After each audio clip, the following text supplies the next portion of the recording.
नमस्कार सर्वांना.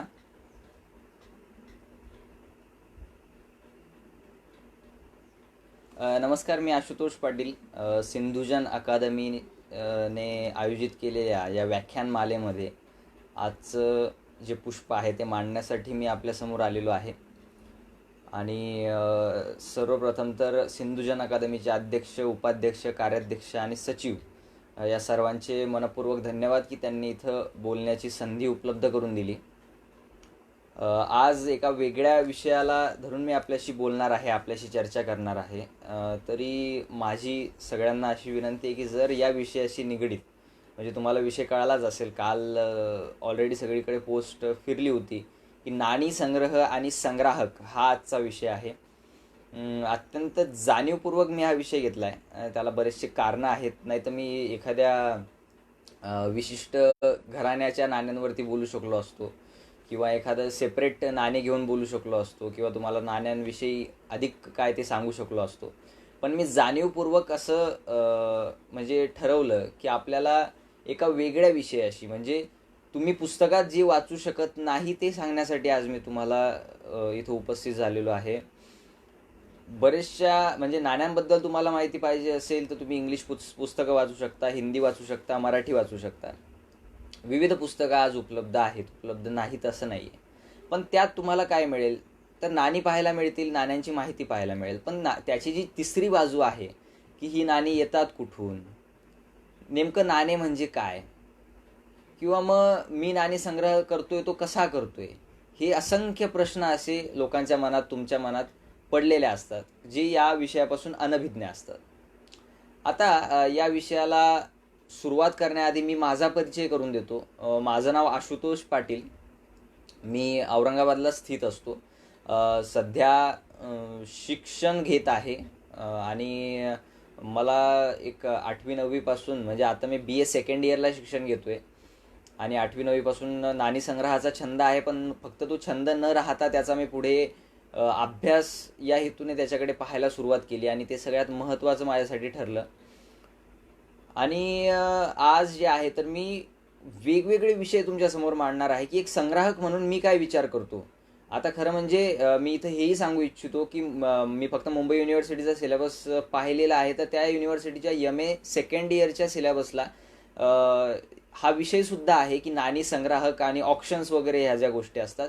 तर तुम्ही जे आहे तर तुम्ही त्यांना टॅग करा इथे. जर कोणी MA आर्किओलॉजी किंवा न्यूमिस्मॅटिक्स करत असेल तर त्यांना इथे टॅग करा, म्हणजे ते त्यांनाही याचा आवर्जून, म्हणजे त्यांच्या अभ्यासाचा विषय आहे, त्यांना हे पेपरात उद्या येऊ शकतं.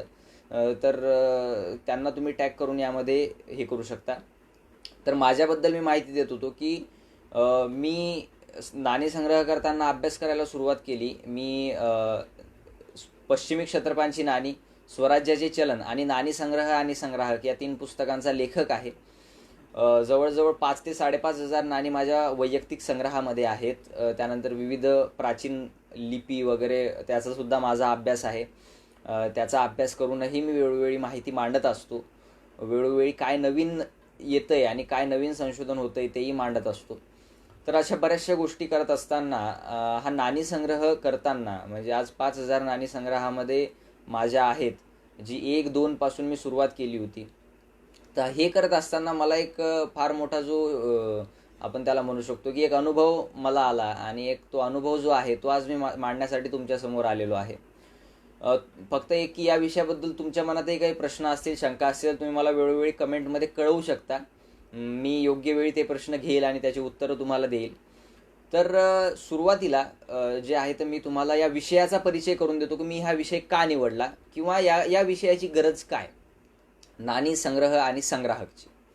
तर बघा कसं असतं की इतिहास जो असतो तो एक रंजक असतो, आणि इतिहास हा आपण कधी पाहिलेला नसतो, तो वास्तवापेक्षा वेगळा असतो. आणि त्यामुळे काय असतं की आपल्याला त्याच्याप्रती एक ओढ निर्माण झालेली असते की नेमकं त्या काळी काय झालं असेल वगैरे या सगळ्या गोष्टी.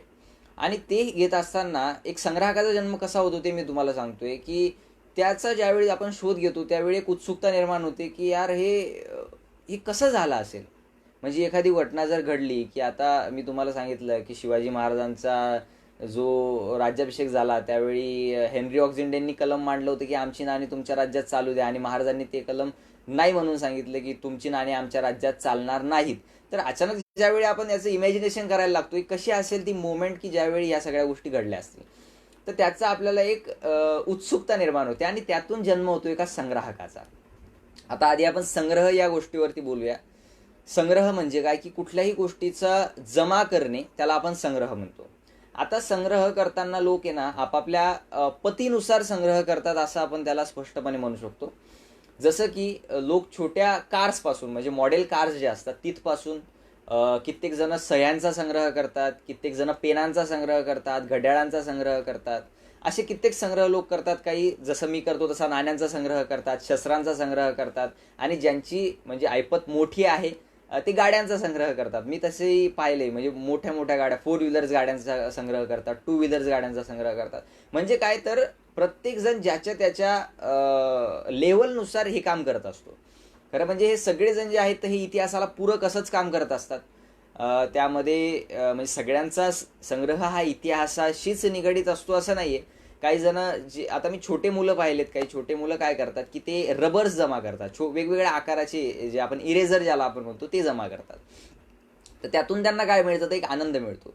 मी असेही मुलं पाहिलेत की जे कीचेन्स जमा करतात, तर त्यांना त्यातून आनंद मिळतो. ते इतिहासाशी निगडीत नसतं पण नक्कीच त्यातून त्यांचा एक जो असतो तो विकास होत असतो. तर नाणी संग्राहक म्हणून ज्यावेळी आपण या गोष्टींचा विचार करतो, ज्यावेळी या गोष्टींकडे पाहतो, तर त्यावेळी एक इतिहास आपण जपतोय अशी एक भावना आपल्यामध्ये निर्माण होते. इतिहास म्हणजे नाण्यांचा संग्रह वगैरे ह्या गोष्टी खूप वर्षांपासून आपल्याकडे चालल्या, म्हणजे शेकडो वर्षांपासून चालल्या आहेत. अगदी काही राजे सुद्धा नाण्यांचा संग्रह करत होते असं काही ठिकाणी वाचनात येतं. तर या गोष्टी फार इंटरेस्टिंग आहेत आणि या फार म्हणजे रंजक आपण त्याला म्हणू शकतो. तर आज त्याच विषयावरती बोलण्यासाठी मी तुमच्यासमोर आलेलो आहे. या विषयाची गरज काय, तर आज मी नाणी संग्रह करतो. तुमच्यातल्या खूप जणांना प्रश्न असेल की हा नाणी संग्रह करतो तर का करतो, what is the reason behind that. पुढचा प्रश्न असेल की मग मला जर नाणी संग्रह करायचा आहे तर मग मी कसा करू, ही नाणी जी आहेत ती कुठे मिळतात, मग नाणी मिळाल्याच्या नंतर खरी खोटी कशी ओळखायची, किंवा मग कुठलं नाणं कुठल्या राज्याचं आहे ते कसं ओळखायचं, किंवा मग नेमकी याची किंमत कशी ठरवायची नाण्याची. असे खूप सारे प्रश्न तुमच्या मनात असतील आणि त्या प्रश्नांची आज सविस्तर उत्तरं मी तुम्हाला देणार आहे. त्या विषयाविषयी आपण त्या सगळ्या गोष्टींविषयी आपण आज सविस्तर बोलणार आहोत. या विषयाची गरज काय, तर ज्यावेळी मी नाणी संग्रह करायला सुरुवात केला त्यावेळी मला बरेचसे प्रश्न होते, जसे आज तुमच्या मनात असतील तेच प्रश्न माझ्या मनात होते. आणि मी कित्येक जणांकडे मदतीसाठी गेलो की सर मला मदत करा, सर मला पुस्तकासाठी मदत करा, सर मला तुमच्याकडून काही नाणी मिळू शकतात का. म्हणजे ऑफकोर्स मी त्यांना कधीच फुकट मागत नव्हतो, कारण की आपल्याकडे पाणी सुद्धा फुकट मिळत नाही, त्यामुळे नाणी वगैरे फुकट मिळण्याचं तर फार लांबची गोष्ट आहे. म्हणजे आपल्या घरात जरी काही नाणी असतील आणि मी जर तुमच्याकडे मागायला आलो तरी तुम्ही मला देणार नाही, हीच वास्तव परिस्थिती आहे. कारण की प्रत्येकाला ती इतिहासाच्या दृष्टीने ती एक महत्त्वाची वाटत असतात. तर ज्यावेळी मी नाणी संग्रह करायला सुरुवात केली त्यावेळी असे बरेचसे अनुभव मला आले. त्यातला एक अनुभव म्हणून सांगतो. म्हणजे या विषयाकडे हा विषय मांडावा किंवा हा विषय लिहावा असं मला का वाटलं ते मी तुम्हाला सांगतो. की ज्यावेळी मला एक पुस्तक हवं होतं, त्या पुस्तकाचं नाव नाही सांगू इच्छित मी आता, पण ते पुस्तक मला आत्ता फ्री ऑफ कॉस्ट उपलब्ध होऊ शकतं. पण ते पुस्तक मला हवं होतं, एका गृहस्थांकडे ते पुस्तक होतं. म्हणजे मी स्वतः शस्त्रसंग्रह सुद्धा करतो, तर एका गृहस्थांकडे ते पुस्तक होतं आणि मी त्यांच्याकडे गेलो आणि त्यांना मी सहज म्हटलं की सर मला तुमच्याकडे जे पुस्तक आहे ते मला हवं आहे, अभ्यासासाठी का होईना पण मला ते द्या. म्हणजे मग मी वाटलं तर तुम्हाला परत देतो ते आणून, काही अडचण नाही. तर त्यावेळी त्या गृहस्थ माझा मोबाईल चेक करत होते आणि त्यावेळी त्यांना माझ्या मोबाईलमध्ये 2 तलवारींचे फोटो दिसले आणि पुढच्या क्षणाला त्यांचं त्यावरती म्हणणं असं होतं की अरे आशुतोष, या तलवारी तुझ्या आहेत का. मी म्हटलं हो सर माझ्याच आहेत. मग म्हणे मला आणून दे. मग त्या क्षणाला मी जरा शॉक झालो. म्हटलं आणून दे म्हणजे नेमकं काय. तर म्हणे मला तुला पुस्तक हवं आहे ना, तर मग मी तुला पुस्तक देतो, पण आधी मला त्या तलवारी आणून दे. आता खरं म्हणजे काय करावं ते मला सुचत नव्हतं. त्यानंतर त्या गृहस्थांनी पुढचे 2 ते 3 महिने सलग त्यांनी फोन चालू ठेवले की आणून दे आणून दे आणून दे. आणि मला फायनली म्हणजे शेवटी त्या 2 तलवारी मला त्यांना द्याव्या लागल्या. आणि ते देत असताना मग त्यानंतर त्यांनी काय केलं तर त्यांनी मला त्या पुस्तकाची झेरॉक्स दिली.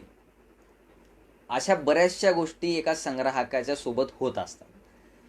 काही जण ह्या गोष्टी समोर आणतात, काही जण समोर नाही आणत. पण काय होतं, हे जे अनुभव मी घेतले ना, जर समजा असंच एखादा विषय कोणीतरी आधी मांडला असता किंवा हे सांगितलं असतं की नाणी कुठे मिळतात, पुस्तकं कशी जमा करायचे, पुस्तकं कुठं मिळतात, तर कदाचित त्या 2 तलवारी आजही माझ्या संग्रही असत्या, ज्या आजच्या नंतर मला कधीच नाही मिळू शकत. अशा बऱ्याचशा गोष्टी होत असतात आणि यापुढे कोणासोबत त्या होऊ नये म्हणून आज हा विषय मांडण्यासमोर मी तुमच्यासमोर आलेलो आहे. तर नाणी संग्रह आणि संग्राहक या शब्दातल्या पहिल्या शब्दाकडे आपण येऊया, ते म्हणजे नाणी. आता नाणी काय ना, की नाणी हा आपल्या सगळ्यांच्या जीवनाचा जो आहे तो एक अविभाज्य घटक आहे. म्हणजे आजही तुम्ही मी व्यवहार करतो, दुकानावर जातो, दुकानावर एखादा एक्सचेंज आपण, म्हणजे नाणं जे आहे तर नाणं आपण देतो आणि एखादी वस्तू विकत घेतो.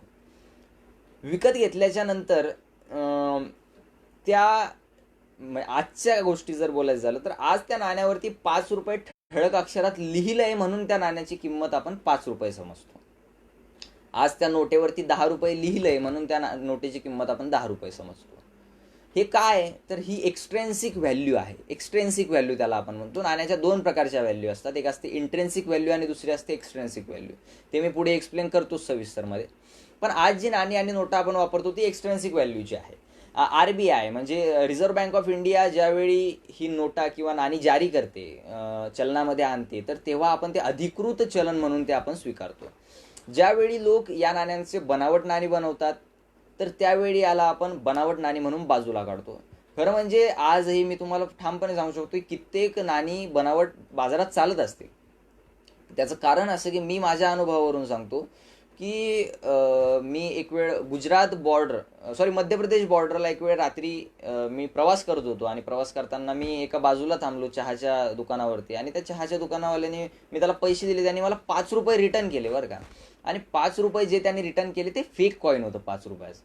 खरं म्हणजे जर ते नाणं, मी त्याचा अभ्यासक आहे, मला ते कळालं की नेमकं हे नाणं फेक कसं आहे म्हणून मी ते समजू शकलो. जर एखादा असा व्यक्ती असता की त्याला या गोष्टी माहीत नाही तर त्यांनी इझिली हे नाणं पुढे चालू दिलं असतं.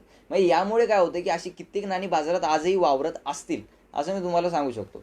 तर नाणी हा म्हणजे ओव्हरऑल काय, तर नाणी हा आपल्या जीवनाचा एक अविभाज्य घटक आहे आणि नाण्यांवरती आपला जो आहे सगळा व्यवहार वगैरे चालू असतं. आता त्याआधी, हे सगळं होण्याआधी नाणं म्हणजे काय याची जर तुम्ही व्याख्या करू इच्छित असाल तर त्याची व्याख्या काय ते मी तुम्हाला सांगतो.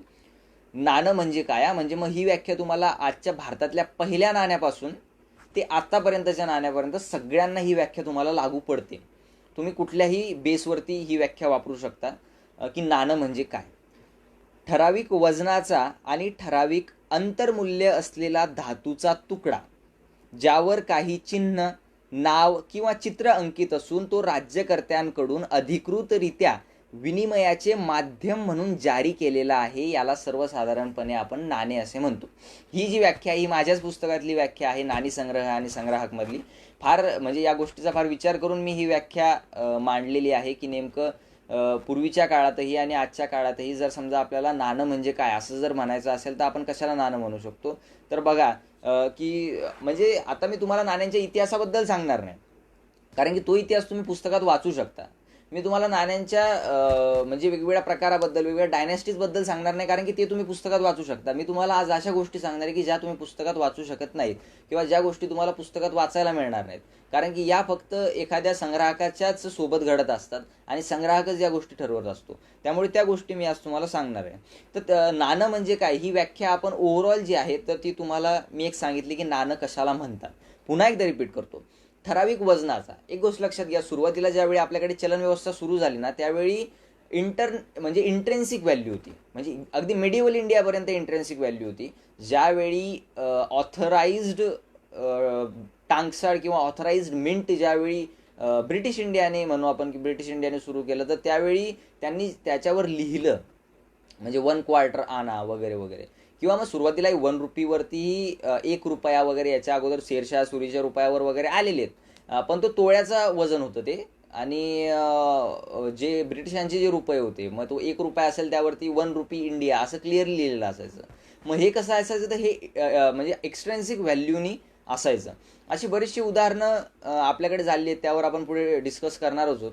पण याला आपण साधारणतः नाणे म्हणतो की एक ठराविक वजनाचा आणि ठराविक अंतर्मूल्य असलेला, म्हणजे जे त्या नाण्याची इंट्रेन्सिक व्हॅल्यू आहे ती त्या नाण्याची एक्सट्रेन्सिक व्हॅल्यू आहे, हे लक्षात घेतलं पाहिजे. त्यावेळी त्या नाण्यावरती बाहेरून काय लिहिलेलं नाही आहे, पण नाण्याची जी इंट्रेन्सिक व्हॅल्यू आहे तीच त्याची व्हॅल्यू आहे. म्हणजे अगदी त्याला आपण तुम्ही बरेचसे म्हणजे या गोष्टी ज्यावेळी आपण डिस्कस करतो त्यावेळी आपल्याला केमिस्ट्रीमधल्या मेटलर्जीचा सुद्धा अभ्यास करावा लागतो, की मेटलर्जीमध्ये ज्यावेळी नाण्याचं तुम्ही म्हणजे ही थिअरी फार क्लिअर आहे की ज्यावेळी बाजारामध्ये, म्हणजे सपोज आपण आता एक उदाहरण घेऊया, चर्चा करतो जे गुप्ता पिरियडमधलं आपण उदाहरण घेऊया, की काय झालं, सुरुवातीचे जे गुप्ता कॉईन्स होते ना त्याची जी सोन्याची व्हॅल्यू होती ती खूप हाय होती, म्हणजे जास्त प्रतीचं सोनं त्यामध्ये होतं आणि त्यामध्ये भेसळ फार थोडी होती.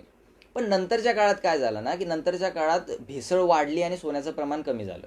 आता याच्यामुळे काय परिणाम झाला माहिती का याचा, की जी सुरुवातीची चांगल्या प्रतीची जी नाणी होती ती सुद्धा त्यावेळी चलनात होती ज्यावेळी ही लो प्रतीची नाणी चलनात होती.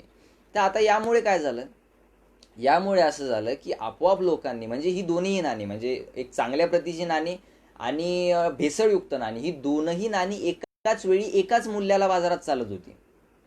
तर याचा ऑफकोर्स याचा परिणाम एकच होणार होता की लोकांनी चांगल्या प्रतीची नाणी वितळवून टाकणं, कारण की त्यापासून जर त्यांना पैसे चांगले मिळत आहेत, म्हणजे जी त्याची इंट्रेन्सिक व्हॅल्यू नाही आहे, म्हणजे इंट्रेन्सिक व्हॅल्यू आहे आणि एक्सट्रेन्सिक व्हॅल्यू नाही, त्याच्यापेक्षा जर इंट्रेन्सिक व्हॅल्यू जे जास्त पैसे मिळत आहेत तर ते लोक ऑफकोर्स करणार आहेत, आणि त्याचा परिणाम तोच झाला. नंतरच्या काळामध्ये जशी कमी प्रतीची नाणी वर यायला लागली, चलनात यायला लागली, आणि उच्च प्रतीची आणि कमी प्रतीची अशी दोनही नाणी एकाच किमतीला चालायला लागली, त्यावेळी आपोआप चांगल्या प्रतीची नाणी ही बाजारातून बाहेर पडत गेली. तर इतिहासाची साक्षीदार म्हणून नाण्यांचं महत्त्व इतकं जास्त आणि इतकं मोठं आहे की त्यावर आपण कितीही अँगलनी विचार करू शकतो. म्हणजे हीच गोष्ट तुम्ही पाहिली तर ही गोष्ट पुन्हा एकदा रिपीट झाली आहे इतिहासामध्ये. ती कधी रिपीट झाली, 1939ला ही गोष्ट रिपीट झाली. 1939ला काय झालं होतं, तो सेकंड वर्ल्ड वॉरचा पिरियड होता आणि जे मेटलचं जी व्हॅल्यू होती ती खूप हाय झाली होती, म्हणजे मेटलची किंमत जी आहे ती हाय झाली होती. आणि 1939च्या अगोदर, म्हणजे अगदी 1835 पासून ते 1940च्या अगोदरपर्यंत, 35 वगैरेपर्यंत जे कॉईन्स होते ते चांगल्या प्रतीचे यायचे, म्हणजे चांगली व्हॅल्यू त्यामध्ये होती. तर ती जी व्हॅल्यू होती, म्हणजे त्यामध्ये 90% साधारणतः सोनं होतं, 90% सोनं असलेली ती नाणी होती. तर त्यामध्ये झालं असं की त्यावेळी त्या चांदीची व्हॅल्यू अचानक वाढून गेली. चांदीची व्हॅल्यू वाढल्यामुळे त्याचा परिणाम असा झाला की त्या नाण्याची इंट्रेन्सिक व्हॅल्यू जास्त आणि एक्सट्रेन्सिक व्हॅल्यू कमी झाली. म्हणजे झालं असं की 1939च्या त्या रुपीवरती 1 रुपी 1939 असं क्लिअरली लिहिलं गेलं, पण त्या नाण्याची इंटरनल व्हॅल्यू जी होती ती जास्त झाली. त्यावेळी लोकांनी काय केलं, लोकांनी तेच केलं, लोकांनी सरळ सरळ ती नाणी वितळवायला सुरू केली. आणि आज त्याचा परिणाम आज असा झालेला आहे की आज फक्त बोटावर मोजण्या इतकी 1939ची रुपी आज आपल्याकडे अवेलेबल आहे. आणि नंतरच्या काळात मग त्याच्यानंतर काय झालं, 40, 41, 42, 43, 44 आणि 45 इथपर्यंत जी चांदीची नाणी त्यांची आली, तर ती सगळी नाणी जी आहेत तर त्यामध्ये फक्त 40% सिल्वर आलं आणि 60% मग म्हणजे निकेल, ब्रास वगैरे या गोष्टी सगळ्या आल्या. तर मग त्यामुळे काय झालं, म्हणजे याचा परिणाम, इतिहासाचा परिणाम कसा होतो, तर या सगळ्या गोष्टी, म्हणजे हिस्ट्री रिपीट होते. जी गुप्ता पिरियडमध्ये हिस्ट्री रिपीट झाली ती याही पिरियडमध्ये रिपीट झाली, अशा बऱ्याचशा गोष्टी होत असतात. आता नाण्यांची म्हणजे एक थोडक्यात आढावा जर तुम्हाला द्यायचा झाला तर आपल्याकडे भारतात नाण्यांची सुरुवात झाली ही पहिल्यांदा आजच्या 2600 वर्षांपूर्वी आपण मानतो, जे की म्हणजे गांधार जनपदाचा बेंटबार म्हणतो आपण, की जो भारताचं पहिलं नाणं होतं. खरं म्हणजे ती नाणी मला वाटतं तुम्हाला दाखवायला हरकतही नाही आहे, ती माझ्या जवळच आहेत. पण विषय असा आहे की मला आणखी बऱ्याच गोष्टी अशा सांगायच्या आहेत की ज्या याच्या पलीकडच्या आहेत, त्यामुळे त्या गोष्टी मी आत्ता टाळतोय, मी फक्त आता त्याचे उल्लेख करतोय. तर अशी बरीचशी नाणी त्यावेळी चलनात होती. त्याच्यापूर्वीही म्हणजे बार्टर सिस्टीम ज्यावेळी आपल्याकडे होतं, एक्सचेंज सिस्टीम आपण त्याला म्हणतो किंवा देवाणघेवाण पद्धत म्हणतो, देवाणघेवाण पद्धतही चालूच होती, त्याला थांबलेलं नव्हतं. म्हणजे चलन सुरू झालं त्याच्यानंतर सुद्धा देवाणघेवाण पद्धत अस्तित्वात होतीच, कारण की गावखेड्यामध्ये मी म्हणतो आजच्या 100 वर्षा अगोदर सुद्धा देवाणघेवाण पद्धत मोठ्या प्रमाणात चालत होती नाण्यांचा. पण देवाणघेवाण पद्धतीमध्ये ज्या अडचणी काय येतात, त्यातलं पहिलं अडचण अशी आहे की मला एखादी गोष्ट हवी आणि ती गोष्ट तुम्हाला नको आहे, किंवा तुम्हाला एखादी गोष्ट हवी आणि मला ती नको आहे, तर मी काय करायचं मग त्यावेळी. किंवा मग पुढचा प्रश्न असा यायचा की बऱ्याचशा याच्यामध्ये गाईचा सुद्धा उल्लेख आलेला आहे चलन म्हणून, की एका विष्णुमूर्तीची किंमत 10 गायी वगैरे असे ऋग्वेदात उल्लेख आहेत. मग विषय असा आहे की गाय हे खूप जड आहे, म्हणजे त्याचं वेट जरी आपण पाहिलं तरी ते सोपं नाही, म्हणजे इकडून तिकडे न्यायला, एका ठिकाणावरून दुसऱ्या ठिकाणी न्यायला हे सोपं नाही.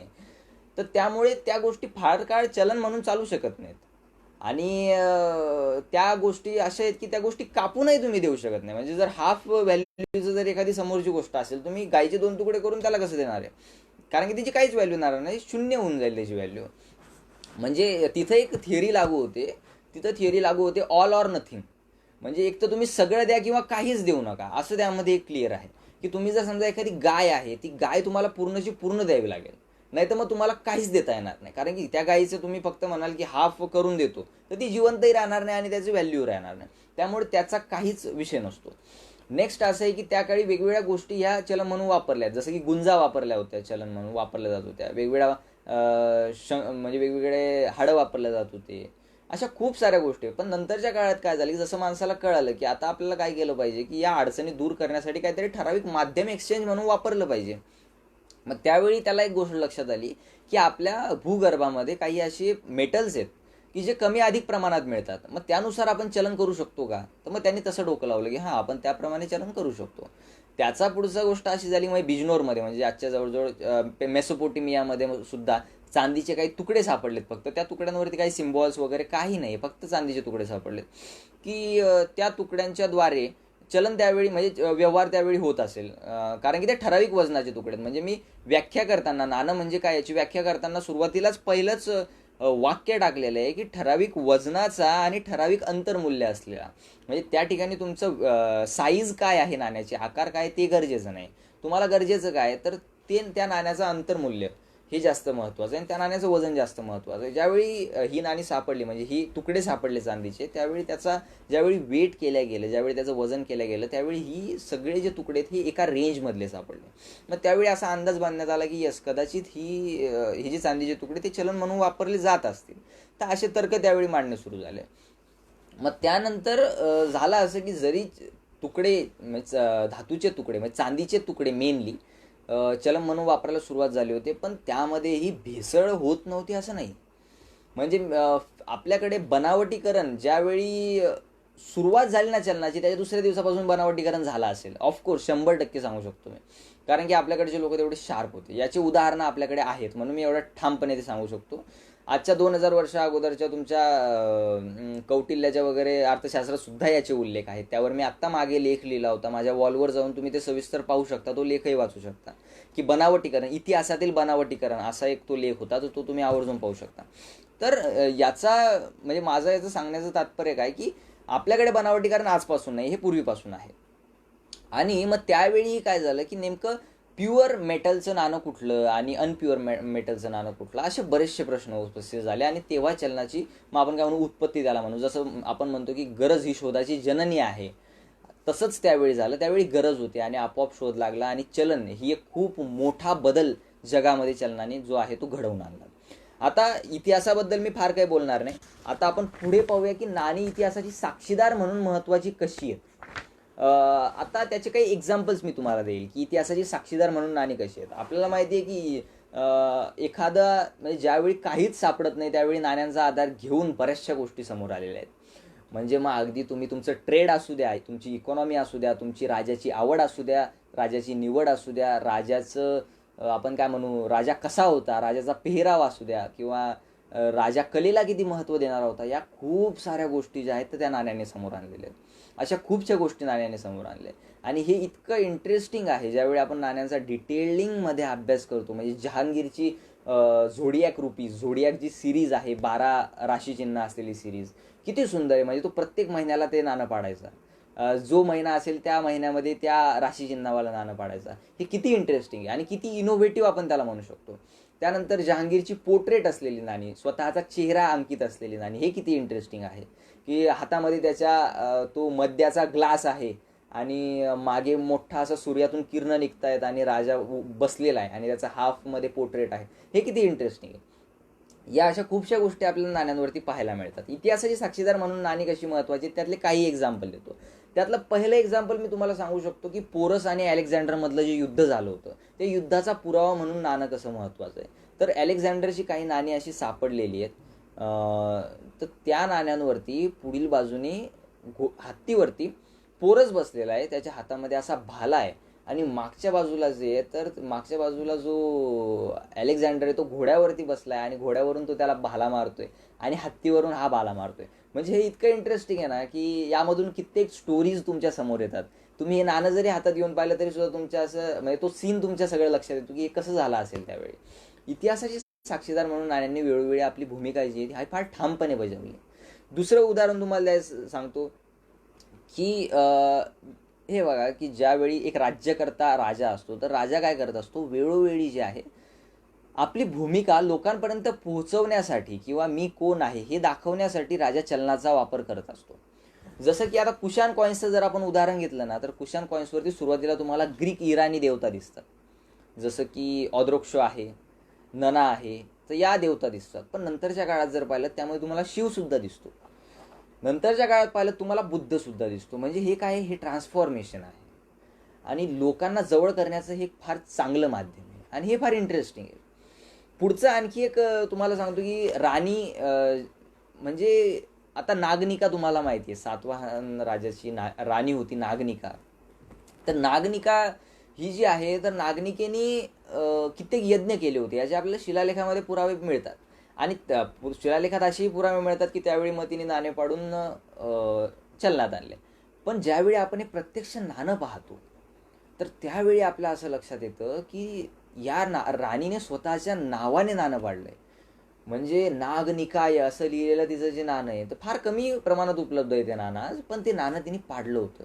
आणि यामुळे फार मोठ्या इतिहासाला फार बेस मिळतो की एक राणी राज्य करते, म्हणजे भारतातल्या पहिली राणी ती आहे की जिने स्वतःचं नाणं टांगसाळीत केलं. आणि ही सोपी गोष्ट नव्हती. म्हणजे असे कित्येक इतिहासाचे पुरावे आपल्याला जे आहेत तर ही नाणी खुली करून देतात, ही नाणी आपल्याला ती वारंवार सांगतात. अशा बऱ्याचशा गोष्टी मी तुम्हाला आता सांगू शकतो.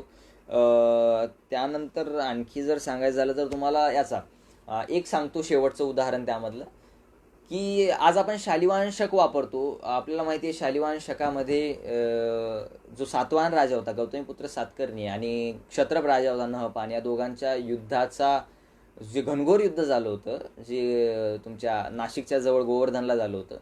तर गोवर्धनला युद्ध झाल्याच्या नंतर काय झालं, म्हणजे अगदी 1970च्या आसपासपर्यंत आय थिंक ह्या गोष्टी गुपित होत्या, कोणाला ठाऊक नव्हत्या की त्यानंतर काय झालं. म्हणून 1970च्या आसपास जोगरठेंबीला एक होर्ड सापडला नाण्यांचा. तो होर्ड ज्यावेळी सापडला तर त्या होर्डमध्ये या सातवाहन राजा गौतमीपुत्र सातकर्णी त्या युद्धामध्ये नहपानाला मारलं होतं. नहपान हारला होता आणि नहपानाच तिथंच अस्त झाला होता. पण ज्यावेळी त्या नाण्यावरती म्हणजे नहपानाच्या नाण्यावरती गौतमीपुत्राने स्वतःचे शिक्के अंकित केलेत आणि सांगितलं की आता तुमचा राजा मी आहे, म्हणजे गौतमीपुत्र सिरी सातकर्णी, गौतमीपुत्र सिरी सातकर्णी हा आता तुमचा राजा आहे, तुमचा राजा आता नहपान नाहीये. तर हे ज्यावेळी तो सांगतो ना तर त्यावेळी त्यांनी जे वापर ज्याच्यासाठी केलाय तर ते त्यांनी वापर केलाय नाण्यांचा. आता इंटरेस्टिंगली आणखी एक गोष्ट तुम्हाला सांगतो की मला याच प्रकारची नाणी म्हणजे गौतमीपुत्रांनी नहपानाची जी अंकित केलेली नाणी आहेत ती मला स्वतःला हे नाणं पैठणमधून सापडलंय. पैठणमधून मला नाणं मिळालं आहे आणि ते मला त्यावेळी इतकं भारी वाटलं होतं. खरं म्हणजे त्यावेळी माझ्या नाणी संग्रहाची सुरुवात होती, मला त्यातलं फार नॉलेज नव्हतं. पण ज्यावेळी मी हे नाणं हातात घेतलं त्यावेळी मला वाटलं की नाही हे काहीतरी वेगळं आहे. त्यावेळी मी ब्राह्मी नुकतंच म्हणजे अगदी बेसिक गोष्टी सुरू केल्या होत्या ब्राह्मीच्या. त्यावेळी मला वाचता येत नव्हती, लिहिता येत नव्हती. पण ज्यावेळी हे नाणं हातात आलं ना त्यावेळी मला त्यावरती काहीतरी वेगळं वाटलं. मला वाटलं की नाही याच्या म्हणजे हे नाणं कोणाचं तरी दुसऱ्याचं आहे, याच्यावरती कुणीतरी शिक्का मारला. या गोष्टीवरती का कुणास ठाऊक पण मी ठाम होतो आणि मला वाटत होती की नाही हे असंच असलं पाहिजे. मी घरी आलो. घरी आल्याच्या नंतर मी रेफरन्स शोधाशोध केली की हे कसं आहे, हे कोणतं नाणं आहे नेमकं. त्यावेळी मला सापडलं की हे एक ऐतिहासिक नाणं आहे आणि हे जे आहे फार महत्त्वाचं नाणं आहे की ज्या नाण्याने म्हणजे जे आपण शालिवाहन शक वापरतो त्याचा हा पुरावा आहे की त्या नाण्याचं जे आहे तर हे ओरिजिनल नाणं नहपानाचं होतं आणि त्यावरती गौतमीपुत्राने आपले शिक्के मारले. ते एक महत्त्वाचं नाणं त्या दिवशी मला भेटलं होतं आणि त्यातून एक वेगळा आनंद मला त्यातून लाभला होता. आता तुम्हाला माहिती आहे पैठण आहे ना, पैठण ही एक फार मोठी नगरी होती. आज छोटं शहर आहे पण एक फार मोठी नगरी होती. मी आजही ज्यावेळी पैठणमध्ये जातो त्यावेळी मला फार आनंद वाटतो त्या ठिकाणी जाण्याचा. तुम्हाला आता या गोष्टी तुम्हाला पुस्तकात नाही वाचायला मिळणार, पण मी तुम्हाला सांगतो की तिथं ज्यावेळी मी म्हणजे पैठणमध्ये मी पायी फिरलोय सगळ्या गोष्टी, एक नाणी संग्राहक म्हणून ज्यावेळी म्हणजे उभा राहत होतो त्यावेळी मी या गोष्टींचा फार जवळून एक्सपिरियन्स घेतलेला आहे. आणि ज्यावेळी नद्या ओस पडायच्या ना त्यावेळी मी नदीसुद्धा पायी फिरलोय. म्हणजे नदीत जायचो, नदीत जाऊन तिथं शोधायचो की इथं कोणी आहे का ज्याला नाणी सापडतात, जो नाणी शोधतो. मग त्यावेळी तिथं जाऊन मग इकडे जावं तिकडे जावं, त्यांच्याकडे जाऊन विचारावं की नाणी कुठं मिळतात, इथं नाणी सापडतात का. आणि बाय गॉड्स ग्रेस मला बरीचशी सातवानांची नाणी मला पैठणमधून मिळाली. अगदी गजलक्ष्मी सारखं नाणं असू द्या ते सुद्धा पैठणमधून मिळालं. म्हणजे अशा बऱ्याचशा गोष्टी तुम्हाला जे आहे तर एखादं शहर देऊन जातं. पण आता अनफॉर्च्युनेटली सांगायचं असं की नाणी संग्रह करणं ही तुमच्या छंदापेक्षा स्पर्धा जास्त झालेली आहे. त्यामुळे या गोष्टीकडे आता निगेटिव्ह ॲस्पेक्ट बरेचसे वाढायला लागले, ते त्याबद्दल मी तुम्हाला पुढे सांगणार आहेच. तर ही होती नाण्याची म्हणजे तुमचं ऐतिहासिक महत्त्व नाण्याला काय आहे, इतिहासाचे साक्षीदार म्हणून जे आहे तर ती नाणी कसं काम करतात. आता आपण आपल्या मेन ॲस्पेक्टकडे येऊया की नाणी संग्रह का करावा. तुम्हाला प्रश्न असेल की मी नाणी संग्रह करतो तर का करतो. आता मी आधी माझा ॲस्पेक्ट सांगतो की मी नाणी संग्रह का करतो. मी आजपर्यंत माझ्या संग्रहातलं एकही नाणं विकलेलं नाही. म्हणजे बरेचसे लोक नाणी संग्रह हा खरेदी विक्रीचा व्यवसाय म्हणून करतात, पण मी आजपर्यंत एकही नाणं विकलेलं नाही. आणि जी नाणी मी घेतो त्याला वेगवेगळ्या व्हॅल्यू, आता व्हॅल्यू कशी ठरवतात नाण्याची तेही मी तुम्हाला पुढे सांगतो, पण एकही नाणं विकलं नाही. आणि माझा यामागचा मोठो असा आहे नाणी संग्रह करण्यामागचा की यातून काहीतरी इतिहास बाहेर जावा, लोकांना आपण हे दाखवू शकलो पाहिजे. मी वेळोवेळी यावरती माहिती असू द्या, नाणे असू द्या, हे मी दाखवत असतो, मांडत असतो, कारण की ते माझं काम आहे असं मी समजतो. कारण की आजपर्यंत प्रॉब्लेम असा झाला आहे की आजपर्यंत महाराष्ट्रात नाणी संग्राहक नव्हते असा विषय नाही आहे. याआधी मी अशा नाणी संग्राहकांना ओळखतो की जे 50-50 वर्षापासून नाणी संग्रह करतायत. पण मला खंत याची अशी वाटते की मग तुम्ही लोकांना का दाखवत नाही, तुम्ही लोकांपर्यंत हा इतिहास का पोहोचू देत नाही. तुमची इच्छा नाही आहे का पोहोचू देण्यासाठी, का लोकांनी हुशार होऊ नये अशी तुमची इच्छा आहे का. यातून बरेचसे तर्क निघू शकतात आणि हे माझ्या अनुभवावरून स्पष्ट बोलतोय. अशा गोष्टी मला अनुभवायला मिळाल्या की लोकांची नाही आहे इच्छा, लोकांची इच्छाच नाही की समोरच्यांनी ते पाहावं, समजून घ्यावं, किंवा मग त्यामधून काय ते अभ्यास करावा किंवा इतर गोष्टी कराव्या. ह्या मी माझ्या संग्रहाच्या एक्सपिरियन्समधून हे सांगू शकतो की लोकांनी मलाही नाही दाखवलं. मी वेळोवेळी जाऊन बसायचो, विनंत्या करायचो की सर दाखवा ना, मला पाहू तरी द्या, देऊ नका पण पाहू तरी द्या, निदान अभ्यासाला काम आहे. नाही दाखवलं लोकांनी. अशा खूप वेळा एक्सपिरियन्स तुमच्या याला येत असतात. आता हा झाला माझा ॲस्पेक्ट. आता मी तुम्हाला सांगतो की नाणी संग्रह का करतात लोक. पहिलं असतं की आनंदासाठी किंवा वारसा जपून पुढच्या पिढीपर्यंत पोहोचवा म्हणून. आता आनंद वाटणारे लोक अभ्यास करतील असं गरजेचं नाहीये बरं का. आता मी वयस्कर असे बरेच लोक ओळखतो की जे आनंद म्हणून संग्रह करतात आणि पुढच्या पिढीला तो संग्रह द्यावा, पुढच्या पिढीपर्यंत पोहोचावा या हेतूने करतात. पण ते अभ्यास करत नाहीत, कारण की त्यांचा हेतू अभ्यासाचा नसतोच. त्यांची मानसिकताही नसते त्याबद्दलची की अभ्यास वगैरे या गोष्टी व्हाव्या, आणि ते फक्त एक छंद म्हणून करत असतात. आनंद वाटतो म्हणून करत असतात. तरुण मुलं यामध्ये आनंद वाटणारे कमी आहेत. तरुण मुलं जे संग्रहात पडतात ते एक तर अभ्यासाच्या दृष्टीने वळतात किंवा बिझनेसच्या दृष्टीने वळतात, की त्याचा धंदा करावा हा या दृष्टीने वळतात. आणि माझ्या अभ्यासानुसार जास्तीत जास्त तरुण मुलं हे धंदा या वाटेने वळतात, कारण की अभ्यास करणं कठीण आहे आणि अभ्यासातून तुम्हाला पैसे मिळत नाहीत, पण धंद्यातून तुम्हाला पैसे मिळू शकतात. आणि मी जे आहे मी एका मताचा आहे की अभ्यास माझ्यासाठी महत्त्वाचा आहे. माझ्यासाठी बाकी काहीच महत्त्वाचं नाही, माझ्यासाठी अभ्यास महत्त्वाचा आहे. त्यामुळे मला बरेच जण बऱ्याच वेळी बोलतात की नाण्यांचा तू बिझनेसही चांगल्या प्रकारे करू शकतो, पण तू का करत नाही. मी त्यांना ठामपणे सांगतो की मी इतिहासाची बेईमानी करू शकत नाही. जे आजपर्यंत लोक करत आले तेच जर मीही यापुढे करत राहील तर मग त्यांच्यामध्ये माझ्यामध्ये फरक काहीच उरत नाही. सगळे सारखे होऊन जातात. मग या आधी लोकांनी तेच केलं, यानंतरही लोक तेच करतील, तर बदल कसा घडेल. बदल घडणारच नाही. तर या गोष्टी म्हणून मी तरुण मुलांनाही हे सांगत असतो जे संग्रह करतात की तुम्ही संग्रह करून अभ्यास करा, त्याचा बिझनेस करण्यापेक्षा. म्हणजे आज तुम्हाला दिसेल त्यामधून की आज मला त्यातून 1000 रुपये मिळत आहेत, 2000 रुपये मिळत आहेत, 5000 रुपये मिळत आहेत, पण हे लॉंग टर्म नाही आहे ना. आणि लॉंग टर्म असलं तरी सुद्धा त्यातून तुमचं काय म्हणजे तुम्हाला पैसे मिळतात ती एक गोष्ट ठीक आहे, पण ते तुमचं जर तुमच्या जीविकेचं माध्यम असेल तर ओके. पण जर जीविकेचं माध्यम नसेल आणि तुम्ही छंद म्हणून करताय तर तुम्ही अभ्यास म्हणून करा. अभ्यास म्हणून केलं तर नक्कीच त्याचा फायदा तुम्हालाही होईल आणि लोकही तुमच्याकडे एक आदराने पाहतात. हे मी माझ्या एक्सपिरियन्सनुसार सांगतो की लोक आपल्याकडे एका वेगळ्या दृष्टीने पाहतात की नाही हा अभ्यास करणारा मुलगा आहे. याच्याने मी तुम्हाला सांगतो, जर मी बिझनेस म्हणून यामध्ये पडलो असतो तर लोकांनी मला काय विचारलं असतं की हां तू ठीक आहे, तू बिझनेस करतो का, मला कुणी त्यामध्ये प्रश्नही विचारले नसते, फक्त हे विचारलं असतं की किंमत काय बोला, एवढंच विचारलं असतं. ना आदर दिला असता कुणी, ना काही ना काही. म्हणजे त्यामध्ये लोकांनाही काही वाटलं नसतं, मलाही काही वाटलं नसतं. पण ते तसं होऊ नये म्हणून मी त्या गोष्टी टाळल्या. पुढचा आता त्याचा दुसरा पॉईंट असा आहे की पहिला पॉईंट मी तुम्हाला सांगितलं, जर कोणी एम-एचे विद्यार्थी मला पाहत असतील तर त्यांना मी विनंती करतो की हा जो आहे हा तुमच्या अभ्यासाचा विषय आहे, तुम्हाला कदाचित ते पुढे परीक्षेमध्ये येऊ शकतं, त्यामुळे तुम्ही हे पॉईंट्स नोट करू शकता की नाणेसंग्रह का करावा. तर पहिला पॉईंट त्यामध्ये आहे की आनंदासाठी किंवा वारसा पुढील पिढीपर्यंत पोहोचवा ह्या हेतूने. दुसरा पॉईंट त्यामध्ये आहे की इतिहासाबद्दल अधिक जाणून घेण्यासाठी किंवा अभ्यासण्यासाठी, जे मी करतो. आता इतिहासाबद्दल अधिक जाणून घेण्यासाठी तुम्ही नाण्यांचा वापर करू शकता किंवा इतिहास अभ्यासण्यासाठी तुम्ही नाण्यांचा वापर करू शकता. मग त्यावर तुम्ही लिखाण करू शकता, मग पुढे काय काय ते मांडू शकता. तिसरा पॉईंट त्यामध्ये आहे की लोक नाणेसंग्रह का करतात, तर गुंतवणुकीचं साधन म्हणून लोक नाणेसंग्रह करतात.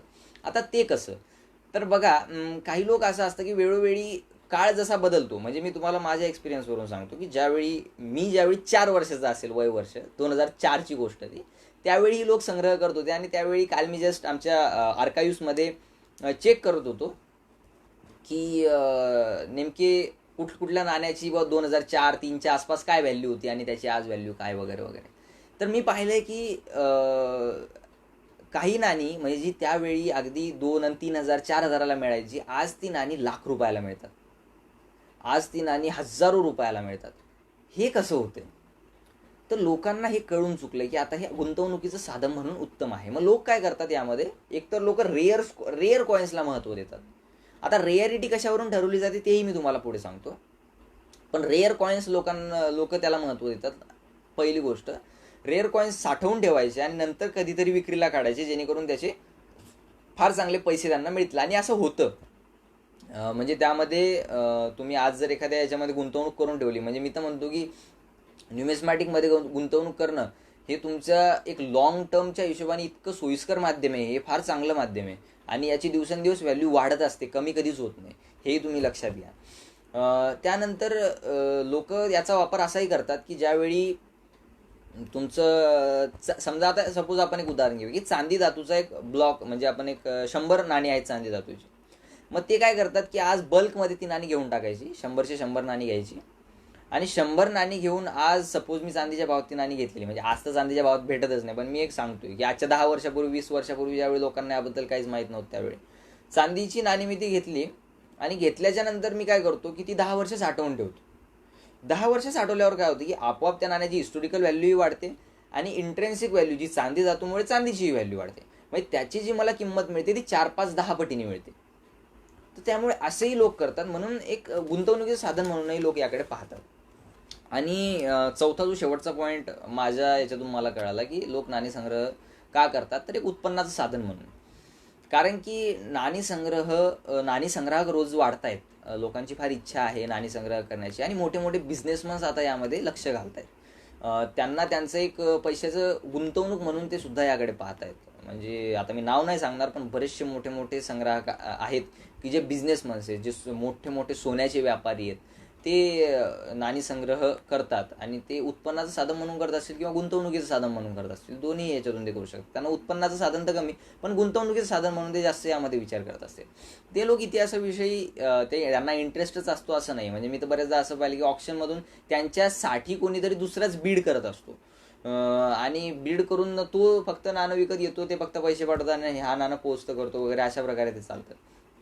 तर त्याही माध्यमातून ते होतं.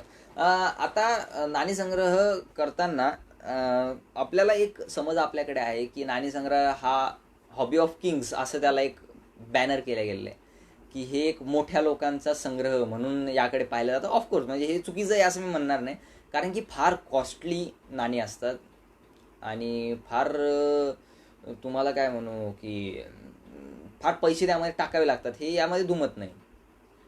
पण तुमच्या मनामध्ये जर त्याविषयी पॅशन असेल तर तुम्ही नक्की नाणेसंग्रह चांगला करू शकता. आता बघा की नाणेसंग्रह करताना तुम्ही रेअर कॉईन्सचा संग्रह केला पाहिजे, सोन्याच्याच नाण्यांचा संग्रह केला पाहिजे, चांदीच्याच नाण्यांचा संग्रह केला पाहिजे असं कंपल्सरी नाही.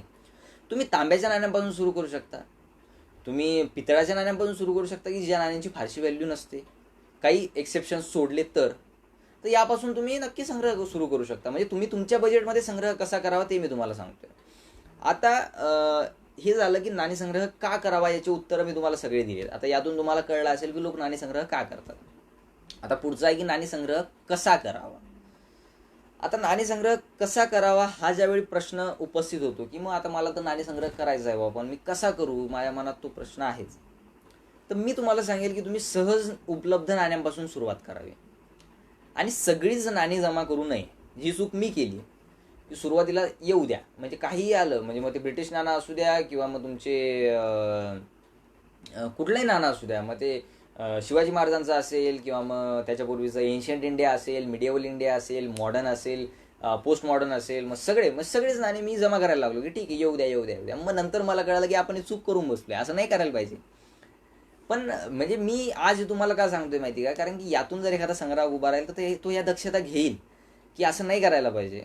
आणि तुम्ही काय करायला पाहिजे तर सहज जी नाणी उपलब्ध आहे त्यापासून सुरुवात करायला पाहिजे. तुम्हाला पॅशन आहे ना, पॅशन असल्यावर तुम्हाला पैसेच लागतात असं गरजेचं नाही. तुम्ही नाणी संग्रह कुठला करू शकता. आज तुम्ही पाहता, आज आपण बाजारात जातो किंवा दुकानावर जातो, बऱ्याचदा 2 रुपयाची 5 रुपयाची नाणी आपल्यासमोर अशी येतात की ज्या नाण्यांवरती मागच्या बाजूने चिन्ह आहेत वेगवेगळे.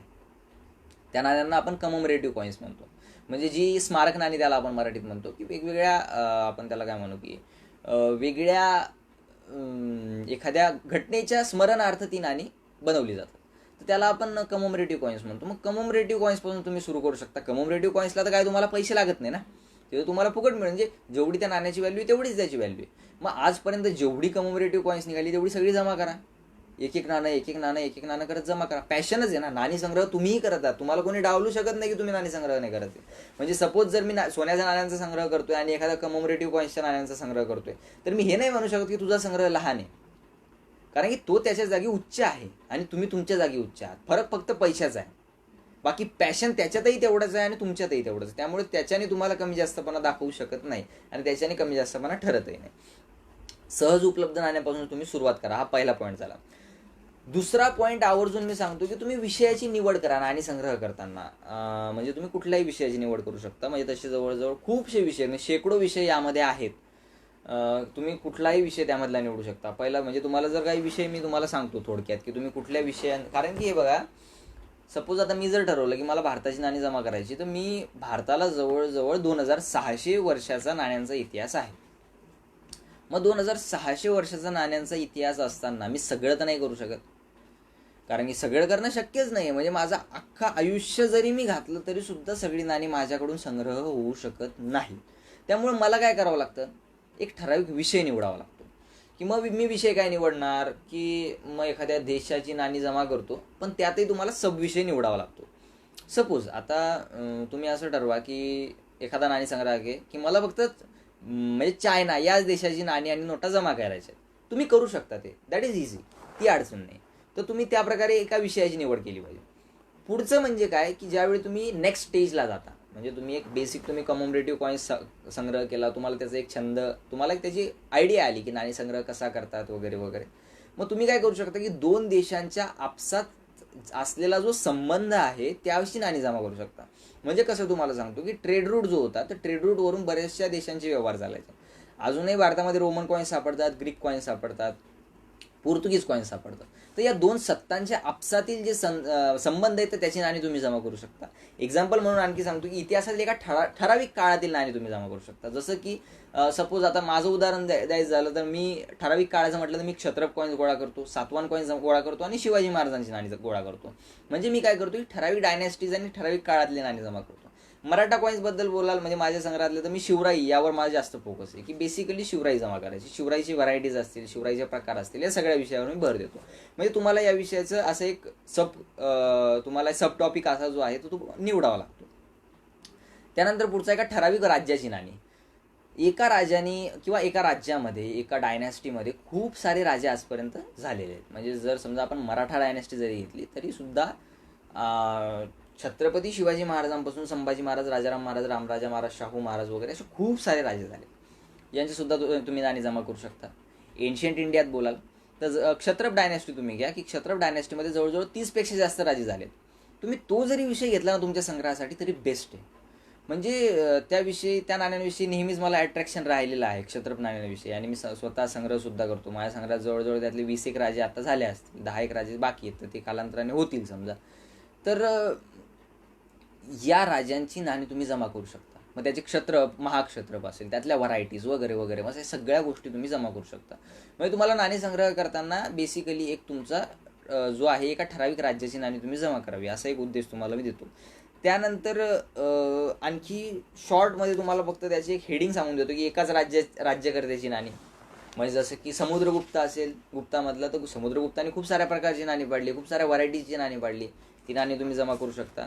महिला राज्यकर्त्यांची नाणी तुम्ही जमा करू शकता. एखाद्या ठराविक प्रदेशातील नाणी तुम्ही जमा करू शकता. म्हणजे कसं की सातवाहनांची मराठवाड्यातील नाणी हा विषय तुम्ही घेऊ शकता संग्रहासाठी. तुम्ही फक्त मराठवाड्यातलीच नाणी जमा करणार. मग पैठणला पाडलेलं, नेवासाला पाडलेलं, भोकरदनला पाडलेलं, ही नाणी तुम्ही जमा करू शकता. तुम्हाला खूप सारे ऑप्शन आहेत तसं करण्यासाठी. प्रदेशातील आर्थिक संबंध सांगणारी नाणी, ठराविक शहरातील नाणी, राजांचे चेहरे असलेली नाणी. आता ठराविक शहरातील नाणी म्हणजे कसं तुम्हाला सांगतो की जसं की औरंगाबाद, आता मी औरंगाबादला स्थित आहे, उदाहरण देतो की औरंगाबादला मुघल राजांनी जवळजवळ 7-8 मुघल राजांनी नाणी पाडलीत स्वतःची. तर ती नाणी तुम्ही जमा करू शकता. मग त्याची वेगवेगळ्या व्हरायटीज जमा करू शकता, प्रकार जमा करू शकता, वेगवेगळ्या वजनामध्ये, वेगवेगळ्या धातूमध्ये, अशा बऱ्याचशा गोष्टी करता येतात. तर हे सांगण्याचा उद्देश हा होता. असे खूप सारे विषय आहेत. हे सांगण्याचा उद्देश हा की तुम्ही या प्रकारे संग्रह केला पाहिजे, म्हणजे तुमचा संग्रह अधिक चांगला होईल. पुढचा विषय की कुठली नाणी संग्रहित असावी, असा एक प्रश्न विचारला जातो की कुठली नाणी संग्रहित असावी नेमकी. तर मी सांगेल तुम्हाला की कुठलीही नाणी संग्रहात ठेवू नका. म्हणजे वाईट कंडिशनचं नाणं आहे तर तरीही घेतोय, मग त्याच्यासाठी पैसेही देतोय, तसं करू नका. आज तुम्ही वाईट कंडिशनचं नाणं संग्रही घ्याल, उद्या ते नाणं तुम्ही म्हणाल की यार आता याच्यापेक्षा चांगलं नाणं मला मिळतंय, पण आता त्यासाठी मी पैसे कुठून आणू, कारण की माझ्याकडे तेवढे पैसे नाही आहेत. तर मग तुम्ही काय कराल की म्हणाल की हे नाणं आता मी विकतो, तर ते नाणं कोणी घेणार नाही, कारण की त्याची कंडिशन वाईट आहे. तर त्यामुळे तशी नाणी संग्रह ठेवू नका. थोडं तर वाट पहा वाटलं तर. एक गोष्ट लक्षात घ्या, कुठलंच नाणं फक्त एक पाडलेलं नाही आहे, खूप सारी नाणी पाडलेली आहेत. त्यामुळे आपण असं करणं की बाबा मग आता मला हे नाणं मिळणारच नाही परत, असं होत नाही.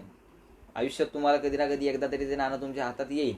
फक्त तुम्हाला धीर धरावा लागतो आणि योग्य वेळ साधून ते काम करावं लागतं. तुमच्या बजेटमध्ये पहा की तुमच्या बजेटमध्ये असावं, फारही ओव्हर पैसे देऊन वगैरे हे होऊ नये, बजेटमध्येही असावं, चांगलंही असावं, आणि असे करून संग्रह करावा लागतो. कारण की फक्त पैसे उधळून म्हणजे संग्रह केला जात नाही.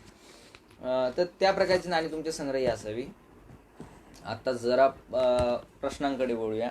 प्रश्न काही जणांनी विचारलेत, ते पाहतो एक वेळ.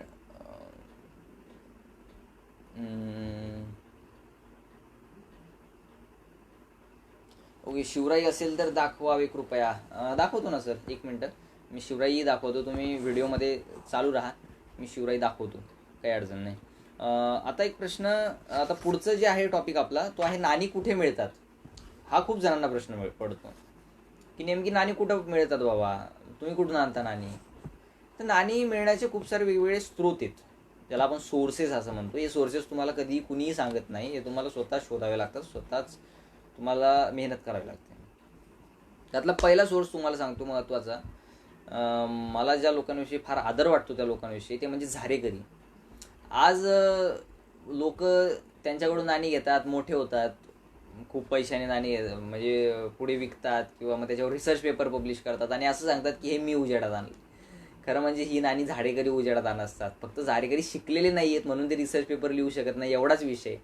जर ते शिकलेले असते ना तर त्यांनी रिसर्च पेपर लिहिला असता, पण अनफॉर्च्युनेटली ते नसतात तसे.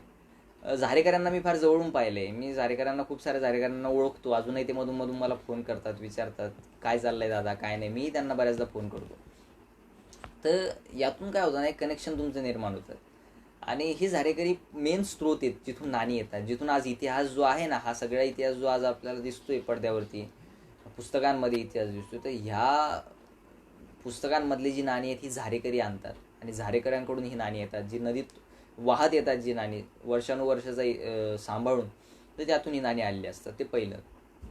दुसरं म्हणजे की भांडेवाले किंवा सोनार जे असतात, तर त्यांच्याकडे काही नाणी येतात. ते कसं की आज तर तसं, आज कमी आहे तशी पद्धत, पण पूर्वी म्हणजे एक 10-20 वर्ष अगोदर लोक काय करायचे की त्यांच्या घरात जर काही नाणी असली तर ती नाणी आपल्या काय कामाची म्हणून ते वितळवायला द्यायचे. मग ते वितळवायला कोणाकडे देणार, तर मग ते आपल्या भांडेवाल्याकडे जाणार, सोनाराकडे जाणार, त्यांना जाऊन सांगणार की हे बघा ही नाणी घ्या आणि याची काय ते ठराविक पैसे आम्हाला द्या, आम्हाला काय या नाण्याची काही घेण देण नाही. मग तो सोनार काय करायचं की त्याचं वजन पाहायचं आणि त्या वजनानुसार त्यांना पैसे द्यायचे. तर या नाण्यांकडून मग संग्राहक लोक जातात त्यांच्याकडे आणि मग त्यांच्याकडून नाणी जमा करतात. पुढचं ऑप्शन जो तुमच्याकडे आहे तो म्हणजे जुने नाणी संग्राहक. तुम्ही जुन्या नाणी संग्राहकांकडे जा, त्यांच्याशी जरा गोड बोला कारण गोडच बोलावं लागतं. गोड बोला त्यांच्याशी, गोड बोलून त्यांना सर दादा करा, सर मला नाणं पाहिजे, असं तसं. मग त्यावरून तुम्ही त्या प्रकारे नाणी संग्रह करू शकता. जे जुने नाणी संग्राहक आहेत ते सहसा नाणी सोडत नाहीत. एक तर ते फार श्रीमंताला नाणी देतात, ज्यांच्याकडे जास्त पैसे आहेत ते मदत म्हणून कधीच कोणाला करत नाही. हा माझा पर्सनल अनुभव आहे. असे फार कमी लोक आहेत की जे मदत म्हणून करतात आणि जे म्हणतात की चांगलं आहे, तू करतोयस तर तुला एक प्रोत्साहनपर भेट म्हणून हे घे, असं फार म्हणजे क्वचित होतं, असं खूप क्वचित होतं. त्यानंतर पुढचा तुमच्याकडे ऑप्शन आहे तो म्हणजे नाण्यांचं प्रदर्शन. वेगवेगळे प्रदर्शन होतात, त्या प्रदर्शनात तुम्ही जा, प्रदर्शनातून नाणी विकत घेऊ शकता. फक्त यासाठी मी तुम्हाला सांगतोय की तुम्हाला नॉलेज पाहिजे स्वतः. सगळेजण तुम्हाला फसवायला बसलेत असंच समजून तुम्ही यामध्ये उतरा, जर उतरायची इच्छा असेल तर. कारण की सगळेजण तुम्हाला फसवायला बसलेत. कुणीही असेल तर तो तुम्हाला फसवायलाच आहे, या गोष्टी लक्षात यायला पाहिजे. पुढचं आहे की नाण्यांचे लिलाव. याविषयी फार लोकांना आकर्षण असतं की लिलाव कशा प्रकारे चालतात, बिडिंग कशा प्रकारे होते. तर यावर नक्कीच कधीतरी पुन्हा एकदा बोलता येईल. आपल्याला 45-46 मिनटं ऑलरेडी झालेत बोलतोय आपण, आणि अजून जरा बाकी आहे, तर ते लवकरात लवकर संपवायचं आहे. तर बिडिंगमधून सुद्धा तुम्ही नाणे घेऊ शकता. वेगवेगळे ऑप्शन हाऊसेस आज आहेत, ज्या ऑप्शन हाऊसेसमध्ये नाणे विकल्या जातात. वेळोवेळी ते नाण्यांचे लिलाव करत असतात, तिथं तुम्ही पैसे देऊन ते नाणी घेऊ शकतात. आता पुढचा जो टॉपिक आहे तो म्हणजे नाण्यांची दुर्मिळता, मूल्य कसं ठरतं. नाण्यांची दुर्मिळता कशी सांगायची की हे नाणं दुर्मिळ आहे, किंवा या नाण्याचं मूल्य, याला तुम्ही 1000 रुपये द्या, किंवा याला 2000 द्या, 5000 द्या, 10,000 द्या, 20,000 द्या. हे कसं ठरतं, हे कोण ठरवतं, आणि काय निकष लावले जातात की ज्यावरून हे ठरवले जातात, त्यावर आता आपण चर्चा करू. बघा, नाणी रिॲरिटीमध्ये, म्हणजे नाण्याच्या रिॲरिटीमध्ये नाणी किती दुर्मिळ, किती कॉमन, यामध्ये काही म्हणजे एक्सपर्ट म्हणून काही संज्ञा वापरतात. त्यामधली पहिली संज्ञा म्हणजे एक्सिडिंगली रेअर किंवा एक्स्ट्रीम रेअर, ज्याला आपण अत्यंत दुर्मिळ असं म्हणतो. आणि त्याच्यापेक्षा वरची असते की युनिक, म्हणजे जे एकच नाणं आजपर्यंत उपलब्ध आहे. त्याच्या खालचं एक्सिडिंगली रेअर म्हणजे अगदी बोटावर मोजण्या इतकी नाणी उपलब्ध आहेत किंवा फार कमी नाणी उपलब्ध आहेत. त्याच्या खालचं रेअर म्हणजे दुर्मिळ प्रकारातील नाणी की जे दुर्मिळ आहे. त्याच्या खालचं आहे स्केअर. स्केअर म्हणजे मग की काही प्रमाणात उपलब्ध आहे, पण तरी एवढ्याही प्रमाणात उपलब्ध नाही की तुम्ही सर्रास त्याला कॉमन म्हणाल. त्याच्या खालचं आहे कॉमन, की जे आहेत, बऱ्या प्रमाणात उपलब्ध आहेत. आणि त्याच्या खालचं आहे व्हेरी कॉमन, की जे खूप मोठ्या प्रमाणात उपलब्ध आहे. तर हे निकष, हे जे आहे हे स्टेटमेंट किंवा हे संज्ञा आम्ही त्यासाठी वापरतो की कुठल्या नाण्याला काय म्हणावं. मग आता या संज्ञा कशा वापरल्या जातात ते मी तुम्हाला सांगतो. की नाण्याची उपलब्धता, त्यावरून नाण्याला यातली कुठली संज्ञा द्यावी ते ठरतं. पण त्यावरून नाण्याचं मूल्य ठरत नाही, हे गोष्ट लक्षात घ्या. नाण्याची जी उपलब्धता आहे, तर उपलब्धतेवरून तुम्ही एक्स्ट्रीम रेअर, रेअर, कॉमन वगैरे हे ठरवू शकता. पण एक्स्ट्रीमली रेअर नाणं हे फार जास्तच किमतीला विकल्या गेलं पाहिजे असं नसतं. कारण की त्याचा जमा करणारा वर्ग किती आहे यावर ठरतं की त्या नाण्याचं मूल्य काय असावं. म्हणजे यामध्ये बरेचसे ॲस्पेक्ट आहेत बरं का. म्हणजे याला इकॉनॉमिकलीही खूप गांभीर्याने घ्यावं लागतं या गोष्टीला, ज्यावेळी आपण नाण्यांचा संग्रह या गोष्टीकडे येतो. तर तुम्हाला सांगितलं मी की हे काही पॉईंट्स आहेत की ज्या पॉईंट्सनुसार आम्ही त्याला एक हे देतो. तर आता बघा की नाण्याची मूल्य कसं ठरतं, मूल्याचा विचार कशा प्रमाणात केला जातो ते मी तुम्हाला सांगतो. आता पहिली गोष्ट पाहिली जाते नाण्याचं हे करताना की नाण्याचा काळ कुठला आहे. आता नाण्याचा काळ ज्यावेळी आपण विचार करतो ना की नाण्याचा काळ, मग आता मी म्हणेल की यार बरं थांबा, मी तुम्हाला एक एक्झाम्पल त्यामधलं एखादं एक्झाम्पल पाहूच आपण. तोपर्यंत मी बॅक कॅमेरा घेतो, नाणं घेतो.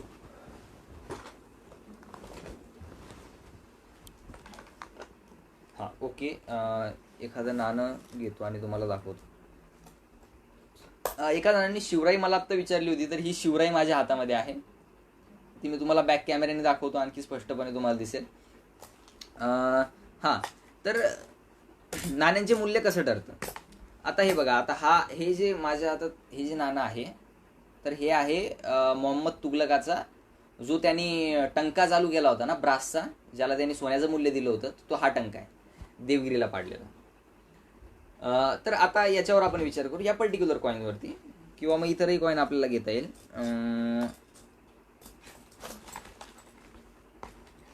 ओके, ठीक आहे, हेच नाणं घेऊ. हां, तर हा टंका आता आहे आपल्याकडे, आणि या टंक्याच्या याच्यावरून आपण जरा विचार करूया की या नाण्याचा काळ काय. मग या नाण्याचा काळ आहे 12व 13वं शतक 14वं शतक. पण आणखी एक गोष्ट लक्षात घेण्यासारखी, फक्त नाणं जुनं आहे, फार पूर्वीच्या काळातलं आहे, त्यामुळे त्याची व्हॅल्यू आहे असंही होत नाही. तेही डोक्यातून काढून टाका, तसं नसतं.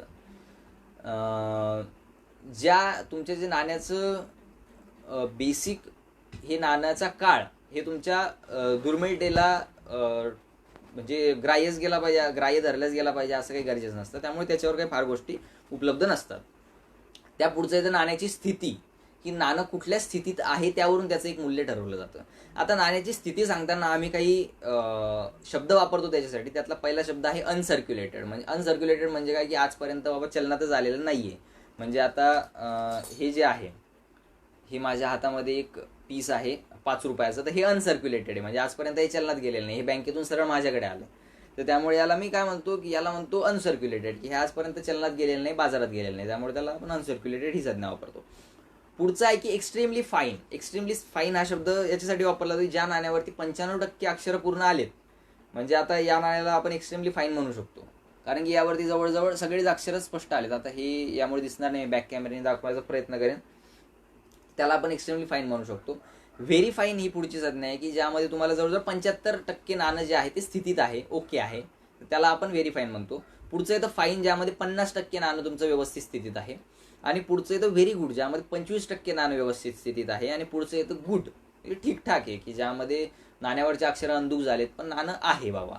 तर ही या ज्या आहेत, तर या गोष्टींचा अभ्यास करावा लागतो ज्यावेळी तुम्ही नाण्यांचं मूल्य ठरवत असता त्यावेळी. या सगळ्या गोष्टींचा, म्हणजे मी पूर्वीचं तुम्हाला सांगितलं ते म्हणजे नाण्याचा काळ, नाण्याची स्थिती, नाण्याच्या स्थितीनंतर मग नाण्याची दुर्मिळता, मग नाण्याची दुर्मिळता किती आहे, जसं मी तुम्हाला मागे सांगितलं. मग त्यावरून ठरवलं जातं की हे नाणं किती प्रमाणात उपलब्ध आहे, मग किती लोक आहेत की जे हे नाणं संग्रही ठेवू इच्छित आहेत, मग याचे संग्राहक जास्त आहेत का. मग संग्राहक जर कमी असतील तर मग याची मूल्य जास्त ठेवून उपयोगच नाही, कारण की जर संग्राहक घ्यायला तयार नाही त्या नाण्याचं काही नाही.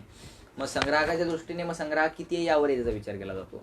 जसं की म्हणजे जे तुमचे मुघल कॉईन्स जे आहेत, तर मुघल कॉईन्सचे संग्राहक खूप जास्त आहेत, त्यामुळे त्याची व्हॅल्यू ही वाढवली जाते वेळोवेळी. ब्रिटिश कॉईनचे मध्यंतर म्हणजे 2-4 वर्षापूर्वी ब्रिटिश कॉईनची व्हॅल्यू वाढली होती, कारण की त्यावेळी संग्राहक वाढले होते. पण आजच्या स्थितीमध्ये ब्रिटिश कॉईनची व्हॅल्यू कमी झाली आहे. त्याचं कारण आहे की संग्राहक तेवढ्या प्रमाणात त्यामध्ये इंटरेस्ट घेत नाही. तर या सगळ्या गोष्टी असतात. नव्याने संग्राहक किती उभे राहत आहेत, जुने संग्राहक किती आहेत, किती संग्राहकांच्या संग्रहामध्ये सगळ्या गोष्टी आलेल्या आहेत. आता ज्या संग्राहकांच्या संग्रहामध्ये सगळ्या गोष्टी आहेत ते पुन्हा तर ते जमा करणार नाही ना, ते काहीतरी वेगळं करण्याचा प्रयत्न करतील. जे नवीन संग्राहक आहेत ते प्रयत्न करतील की या गोष्टी माझ्या संग्रही असाव्या, तर त्यामुळे त्याचाही विचार आपल्याला त्यावेळी करावा लागतो. नाण्यांची उपलब्धता आणि मागणी, जसं की तुमचं हा इकॉनॉमिक्स मधला जो लॉ आहे, की जसं म्हणजे कुठल्याही गोष्टीबाबत हा लॉ आहे की जेवढी मागणी तसं मूल्य ठरत असतं, जशी मागणी आहे तसं. तर ही याबद्दलही लागू होतं की तुमच्या नाण्यांची मागणी किती आहे आणि मग त्यावरून तुम्ही कशा प्रकारे त्याची व्हॅल्यू आणि या सगळ्या गोष्टी, तर या सगळ्याचा अभ्यास करून हे ठरवलं जातं. प्रश्नाकडे वळतो. एक प्रश्न आहे की नाण्याची कॉपी सध्या काळात होऊ शकत नाही काय, होत असेल तर ओरिजिनल कसे ओळखावे. खूप सारी होतात सर, खूप सारी होतात. आणि ते फार सोपं झालं आहे आजकाल, माहिती का, कारण की आज टेक्नॉलॉजी इतकी पुढे गेली आहे की लोकांना नफा कमवणं म्हणजे बसल्या ठिकाणी जर तुम्हाला पैसे पाहिजे असतील तर लोक असे कामं करतात. कारण की आज मी पाहिलंय, मी स्वतः अनुभवलंय, मी माझ्या डोक्यात आहे की काही दिवसानंतर यावरती एक माझ्या वॉलवरती एक सेशन करावं की बनावट नाण्यांवरती सगळं, कारण की त्याला जवळजवळ 2 तासाचं सेशन त्यावरती होईल, इतका मोठा तो विषय आहे. पण बनावट नाण्यांबद्दल ज्यावेळी आपण बोलतो तर बनावट नाणी आज फार प्रमाणात होत आहेत. मग ते सगळ्याच बाबत होत आहेत, मग ते अगदी एन्शियंट इंडियन कॉईन्स पासून ते आजच्या कॉईन्सपर्यंत सगळ्या नाण्यांची बनावटीकरण होत आहे. त्याला कोणतंच नाणं सुटलेलं नाही, कारण की लोक सगळ्यातूनच नफा कमवायचा आज विचार करतायत, तर त्यामुळे ते नाही. आता पुढचा प्रश्न तुमचा असा होता की ओरिजिनल कसं ओळखावं. आता बघा की मी तुम्हाला काही निकष सपोज सांगितले. आता यामध्ये मी तो चॅप्टर घेतच होतो की नाणी कशी ओळखावी. आता बनावट नाण्यांबद्दल, बनावट नाणी आज जी नाणी, आज 2 प्रकारची नाणी बनावट बनवली जातात. पहिलं म्हणजे की आज चालू असलेली नाणी, चलनात असलेली नाणी, आणि दुसरं म्हणजे की ऐतिहासिक नाण्यांचे बनावटीकरण केलं जातं आज. तर ही दोनही नाणी फक्त नफा कमावण्याच्या हेतूनेच बनवली जातात, हे ठाम आहे. मग ज्यावेळी आपण याच्यावर विचार करतो की मग आता हे नाणं ओळखावं तरी कसं, आता मी संग्राहक म्हणून काय करतो की ज्यावेळी मी एखादं नाणं पाहतो, आता मी यामध्ये फसलेलो नाही असं नाही, मी यामध्ये फसलेलो सुद्धा आहे. मी यापूर्वी सुद्धा खोटं नाणं घेतलेलं आहे आणि त्यामध्ये फसलोय, पण त्यानंतर मी सावध झालो त्याबाबत. सपोज आता ही शिवराई माझ्या हातामध्ये आहे आणि ज्यावेळी याचा मी विचार करतो त्यावेळी मी सुरुवातीला काय पाहतो, शिवराईचं वजन केलं. बरं, वजन तर कुणीही बनवू शकतं. मग मी काय पाहतो, आकार. बरं, आकार तर तो तसा बनवू शकतो. मग मी पाहतो लिखावट. पण मग माझ्या डोक्यात असं येतं की आता ठीक आहे, मी तुम्हाला हे निकष सांगतोय की तुम्ही त्याचा आकार पहा, त्याचं वजन पहा, त्याच्यावरची लिखावट पहा. या सगळ्या गोष्टी जर मी तुम्हाला याच्यासाठी सांगतोय की तुम्ही याची दक्षता घ्यावी, तर ऑफकोर्स ज्यावेळी तो बनावट करणारा पुढील वेळी बनवणार तो याची दक्षता घेणारच आहे. कारण की तो फार हुशार आहे. जे कोणी हे बनवत आहेत हे फार हुशार आहेत. आणि त्यामुळे हे इतकं कठीण झालं आहे आज ओळखणं की म्हणजे जर समजा मी आज तुम्हाला सांगितलं की या प्रकारे ओळखा, तुम्ही ओळखालही, पण ते नाणं बनावट निघू शकतं. कारण की तुमचा बनवणारा तेवढी दक्षता घेऊन नाणं बनवू शकतो पुढच्या वेळी. तर त्यामुळे असे बरेचसे प्रश्न आज पडलेले आहेत. पण त्यासाठी महत्त्वाचं तुमची एकच गोष्ट आहे, ते म्हणजे तुमचा एक्सपिरियन्स. तुम्ही किती नाणी आजपर्यंत तुमच्या हाताखालून घातलेली आहेत, किती नाणी आजपर्यंत तुम्ही पाहिलेली आहेत, किती नाण्यांचं तुम्हाला म्हणजे टचवरून सुद्धा कळू शकतं की हे नाणं बनावट आहे किंवा नाही. कारण की ते तुमच्या एक्सपिरियन्सनी झालेलं असतं. एक्सपिरियन्स फार महत्त्वाचा आहे यामध्ये, की तुम्ही किती एक्सपिरियन्सनुसार हे बोलताय. तर अशा बऱ्याचशा गोष्टी आहेत. आणखी आता नाणी संग्रह करताना तुमच्याकडे काय, एक प्रश्न विचारलाय, धातूशिवाय इतर कोणकोणत्या माध्यमातून नाणी तयार गेली आहेत, अशी काही नाणी आढळली आहेत का? ओके. आता तुम्ही आय थिंक की तुम्ही ज्याबद्दल बोलताय ते तुम्ही तुघलकांनी सुरू केलेल्या चांबड्याच्या नाण्यांबद्दल बोलत असाल. की तुम्ही ऐकलं असेल की तुघलकांनी चांबड्याची नाणी तयार केली होती. पण तुम्हाला सांगतो की असं कुठलंही नाणं उपलब्ध झालेलं नाही. ज्ञानेश्वरीत त्याचा उल्लेख आहे, पण असं कुठलंही नाणं उपलब्ध झालेलं नाही. दुसरं म्हणजे की धातूशिवाय इतर माध्यम कुठलं, तर धातू म्हणून नाणं वापरण्यापूर्वी ही बार्टर सिस्टीम किंवा एक्सचेंज सिस्टीम चालू होती. आणि नंतरही जी आहे तर ही नाणी चालूच होती. त्यामुळे त्यात तुमची एक्सचेंज सिस्टीम चालूच होती. त्यामुळे एक्सचेंज सिस्टीममध्ये खूप साऱ्या गोष्टींचा वापर झाला आहे. नाणं म्हणजे काय ना, तर फक्त एक ऑथराइज्ड माध्यम आहे की ज्यातून तुम्ही खरेदी विक्री करू शकता. त्यामुळे तसं खूप साऱ्या गोष्टींचा वापर त्यामध्ये झालेला आहे तुमच्या धातूशिवाय. बाकी हाडांचा वापर सुरुवातीला झाला आहे, त्यानंतर तुमच्या वेगवेगळ्या दगडांचा झाला असेल किंवा मग तुमच्या बियांचा झाला असेल, वेगवेगळ्या प्राण्यांचा झाला असेल, तर अशा खूप साऱ्या हत्यारांचा झालेला आहे. तर अशा खूप साऱ्या गोष्टींचा धातूशिवाय वापर झालेला आहे चलन म्हणून. आणि अशी काही नाणी आढळली आहेत का? नाणी म्हणून नाही, पण हे आपण त्याला विनिमयाचं साधन म्हणजे नाणंच असंच आपण त्याला म्हणूया. त्यामुळे हे विनिमयाचं साधन होते, ह्या ज्या गोष्टी मी तुम्हाला आता सांगितल्या त्या. आणि त्यामुळे ही नाणी चालत होती. आता पुढचं की नाण्यातील बारकावे कसे ओळखले जाते. आता ज्यावेळी बघा, आता मी ज्यावेळी तुम्हाला माझ्या याच्यावर सांगतो की सपोज आता हे नाणं माझ्या हातात आहे, तर मी काय करत असतो, एक मिनटं फक्त, नाही इथं नाही येते, ठीक आहे. मी काय करतो, पहिली गोष्ट म्हणजे याचं मॅग्निफायरने तुम्ही याचं काम करायचं पहिलं. की मॅग्निफायर, वेगवेगळ्या प्रकारचे मॅग्निफायर, 4-5 प्रकारचे मॅग्निफायर असतात. ते मॅग्निफायर घ्यायचे आणि त्याच्याने त्याचं जरा निरीक्षण करायचं की यामध्ये नेमकं कशा प्रकारे काय अक्षर आहे, काय नाही आहे. आणि या प्रकारे तुम्ही नाण्यांचं निरीक्षण करू शकता. आणि यातूनच नाण्याचे बारकावे जे आहेत ते ओळखले जातात. कारण की बऱ्याच वेळा जसं मी तुम्हाला पूर्वी सांगितलं की नाणं ओव्हरस्ट्रक आहे, तर ओव्हरस्ट्रक कसं ओळखायचं, तर मग ओरिजिनल नाणं अभ्यासा, त्यानंतर ओव्हरस्ट्रक नाणं अभ्यासा, मग त्यानंतर तुम्ही फायनल स्टेजला जे आहे तुमच्या निष्कर्षाला पोहोचू शकता. तर अशा बऱ्याचशा गोष्टी त्यामधून होत असतात. तर या प्रकारे तुम्ही हे करतात, या प्रकारे बारकावे ओळखले जातात.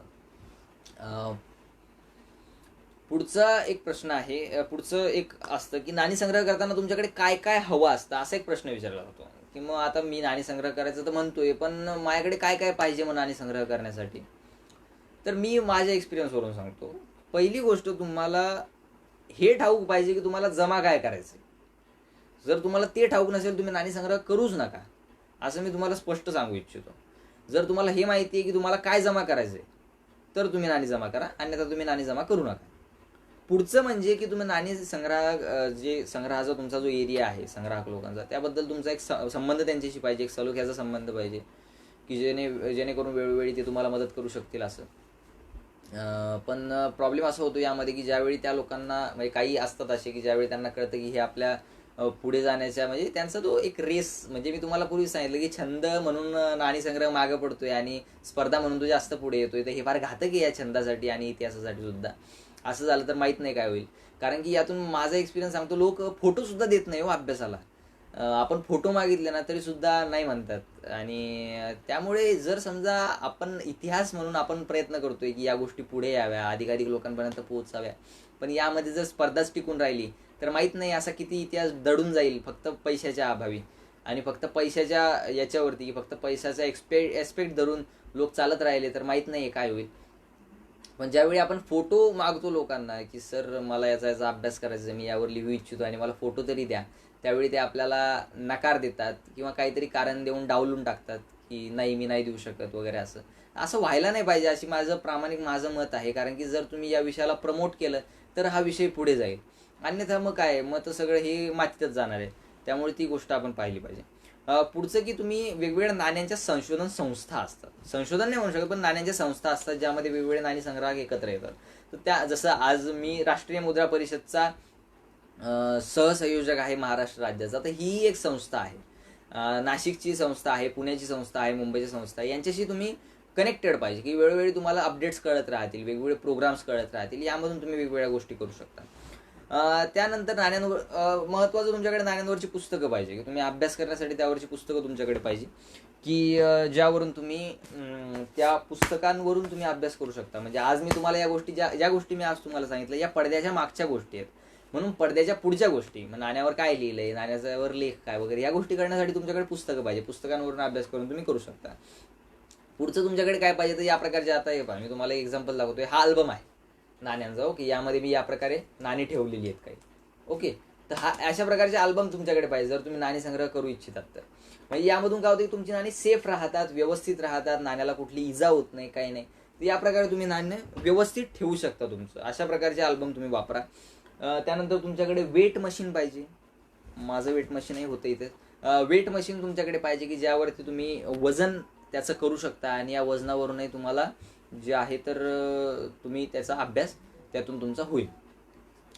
पुढचं जे तुमच्याकडे पाहिजे, वेगवेगळ्या प्रकारचे भिंग पाहिजे ज्यावरून तुम्ही त्या नाण्याचा अभ्यास करू शकता, त्याच्यावर काय लिहिलंय काय नाही याचा सगळ्याचा तुम्हाला अंदाज येतो. तर ती गोष्ट तुमच्याकडे पाहिजे. त्यानंतर पुढचं एक महत्त्वाचं म्हणजे की तुम्ही नाणी तर जमा करतायत ते ओके, पण या नाण्याचं तुम्ही दस्तऐवजीकरण करतायत का, म्हणजे तुम्ही त्याचं रायटिंगमध्ये चांगल्या प्रकारे हे ठेवताय का, तेही तेवढंच महत्त्वाचं आहे. की तुमच्याकडे जे नाणं आलं त्याचं तुम्ही लगेच नोट डाऊन करा की माझ्याकडे हे नाणं आलं आणि हे मी या रुपयाला घेतलं, या ठिकाणून घेतलं. मी ह्या सगळ्या गोष्टी नोट करतो माझ्या पर्सनल बेसिसवरती. आणि याचं एक चांगलं दस्तऐवजीकरण तुमच्याकडे झालं पाहिजे. फाइंड स्पॉट लिहा की हे नाणं तुम्हाला कुठे सापडलं. मग मला जर समजा एखादं नाणं भोकरदनला सापडलं, मी लिहितो की फाइंड स्पॉट भोकरदन. म्हणजे यामुळे काय होतं ना की तुमच्या अभ्यासाला सुद्धा पुढे मदत होते. जर तुम्ही अभ्यास म्हणून यामध्ये पडलात तर मग तुम्हाला कळतं की अच्छा हे नाणं भोकरदनला सुद्धा सापडतं. म्हणजे जसं की मला ग्रीकांची काही नाणी ही पैठणला सापडली, तर मग याचा अर्थ काय होतो की पैठणला सुद्धा व्यापारामधून ग्रीकांची नाणी आलेली होती. तर हे आपल्याला त्यावेळी त्या गोष्टीमधून बऱ्याचशा गोष्टी समोर आणता येतात. तर याचं तुम्ही एक पाहिलं पाहिजे. त्यानंतर महत्त्वाचं म्हणजे की तुम्ही तुमचं जे संग्रह आहे तर त्या संग्रहाचं तुम्ही सादरीकरण तुम्हाला चांगल्या प्रकारे करता आलं पाहिजे. ही एक महत्त्वाची गोष्ट आहे. कारण की आज लोकांकडे खूप लोक आहेत अशी की ज्यांच्याकडे संग्रह आहे पण त्यांना त्याचं सादरीकरण करता येत नाही. तर त्यामुळे तुमच्याकडे सादरीकरणही चांगलं पाहिजे. सादरीकरणही तुम्हाला करता आलं पाहिजे नाण्यांचं. कारण की तुम्ही सादरीकरण करू शकाल तर तुम्ही नाणी संग्रह चांगल्या प्रकारे करू शकाल. सादरीकरण करता येत नसेल तर मग त्यामध्ये काही उपयोग नाही. सादरीकरण तुम्ही तुमच्या वैयक्तिक बेसवरती सादरीकरण करा घरच्यासाठी, आणि ज्यावेळी तुम्ही एक्झिबिशन वगैरे करत असाल तर मग त्यामध्ये तुम्हाला अधिक चांगल्या प्रकारे सादरीकरण करावं लागतं. तर असे वेगवेगळे ॲस्पेक्ट त्याचे असतात, यावर सविस्तर बोलता येतं. आता खोट्या नाण्यांबद्दल फार सविस्तर बोलण्याची मला इथं गरज वाटत नाही. कारण मी ऑलरेडी सांगितलं की खोटी नाणी आज बनत आहेत, मोठ्या प्रमाणात बनत आहेत. खोट्या नाण्यांचे प्रकार वगैरे काय असतात तर ते मी तुम्हाला सांगू शकतो. Vernier caliper, very good sir, thank you so much. Vernier कॅलिपरचा सांगायचं तुम्हाला राहिलं की ज्यावेळी तुम्ही नाणं एखादं करतात ना, सपोज आता हे नाणं आहे, तर या नाण्याचं जर तुम्हाला डिटेलिंग द्यायचं, तुम्हाला काय काय डिटेलिंग द्यावं लागतं हे मी तुम्हाला आधी सांगतो. पहिली गोष्ट, नाणं कुणाचं आहे, राजा कोण, नाण्यावर काय लिहिलं आहे, नाण्यावर कुठल्या भाषेत अक्षर आहेत, कुठल्या लिपीत अक्षर आहेत, या नाण्याचा धातू कोणता, या नाण्याचं वजन काय. ओके, या गोष्टी झाल्या. या नाण्याचा फाइंड स्पॉट तुम्हाला कुठून मिळाला हे तुमच्यासाठी सांगतोय मी, आणि या नाण्याचं तुम्हाला किती रुपयात मिळालं हेही तुम्ही तुमच्यासाठी लिहू शकता. त्यानंतर महत्त्वाचं म्हणजे की या नाण्याचा जो डायमीटर आहे ते तुम्ही व्हर्नियर कॅलिपरच्या माध्यमातून मोजू शकता, आणि तो तुम्ही नक्कीच मोजावा. आणि मोजून तुम्हाला त्याचं काय होतं की त्यातून तुम्हाला बराचसा अभ्यासाला जी होती ती मदत होते. तो व्हर्नियर कॅलिपर ही एक चांगली गोष्ट आहे. आता एक शेवटचा आपण एक चॅप्टर घेऊया, जो म्हणजे की नाणी बनवण्याच्या विविध पद्धती, नाणी कुठकुठल्या पद्धतीमध्ये बनवली जात होती, त्याचा एक शेवटचा चॅप्टर घेतो. आणि हे सांगू इच्छितो की जर समजा तुम्हाला आत्तापर्यंत काही प्रश्न असेल तुम्ही लगेच मला कमेंट करा, म्हणजे मी तुम्हाला त्याची उत्तरं लगेच देऊ शकतो. जोपर्यंत मी हा चॅप्टर तुम्हाला एक्सप्लेन करतोय तोपर्यंत. आता मी तुम्हाला लॅपटॉपवर तुम्हाला त्याच्या सगळ्या गोष्टी दाखवतो की कॉईन्स कशा प्रकारे मिंट केल्या जात होते, तर ते तुमच्या लक्षात येईल. मी बॅक कॅमेरा घेतो. आणि पण तुम्हाला जर याबद्दल काही प्रश्न असतील तुम्ही मला ते विचारा, म्हणजे मग त्या गोष्टी मी तुम्हाला सांगतो व्यवस्थित. आता बघा की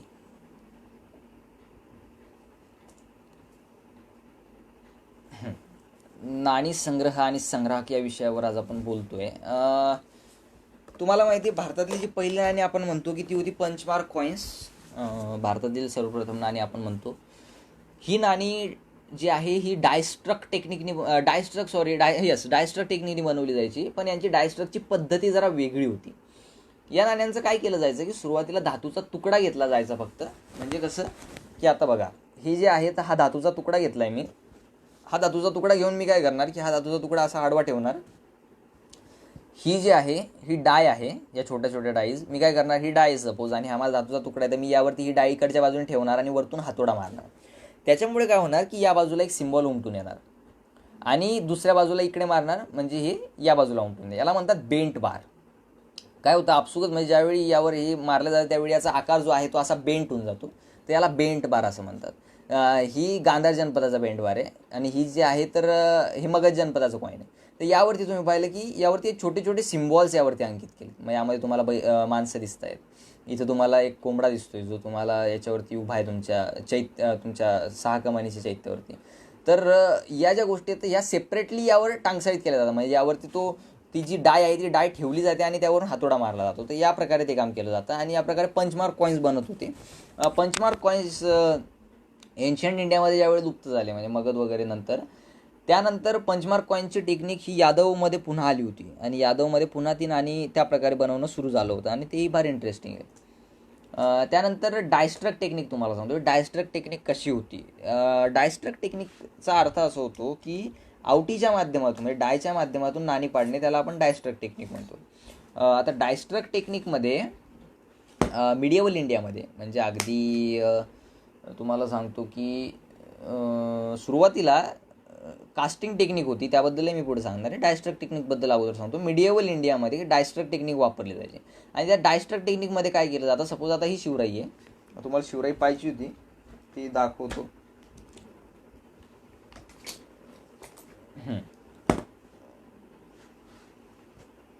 हां, ही महाराजांची शिवराई आहे ज्यावर श्री राजा शिव आणि मागच्या बाजूला छत्रपती असं लिहिलेलं असतं.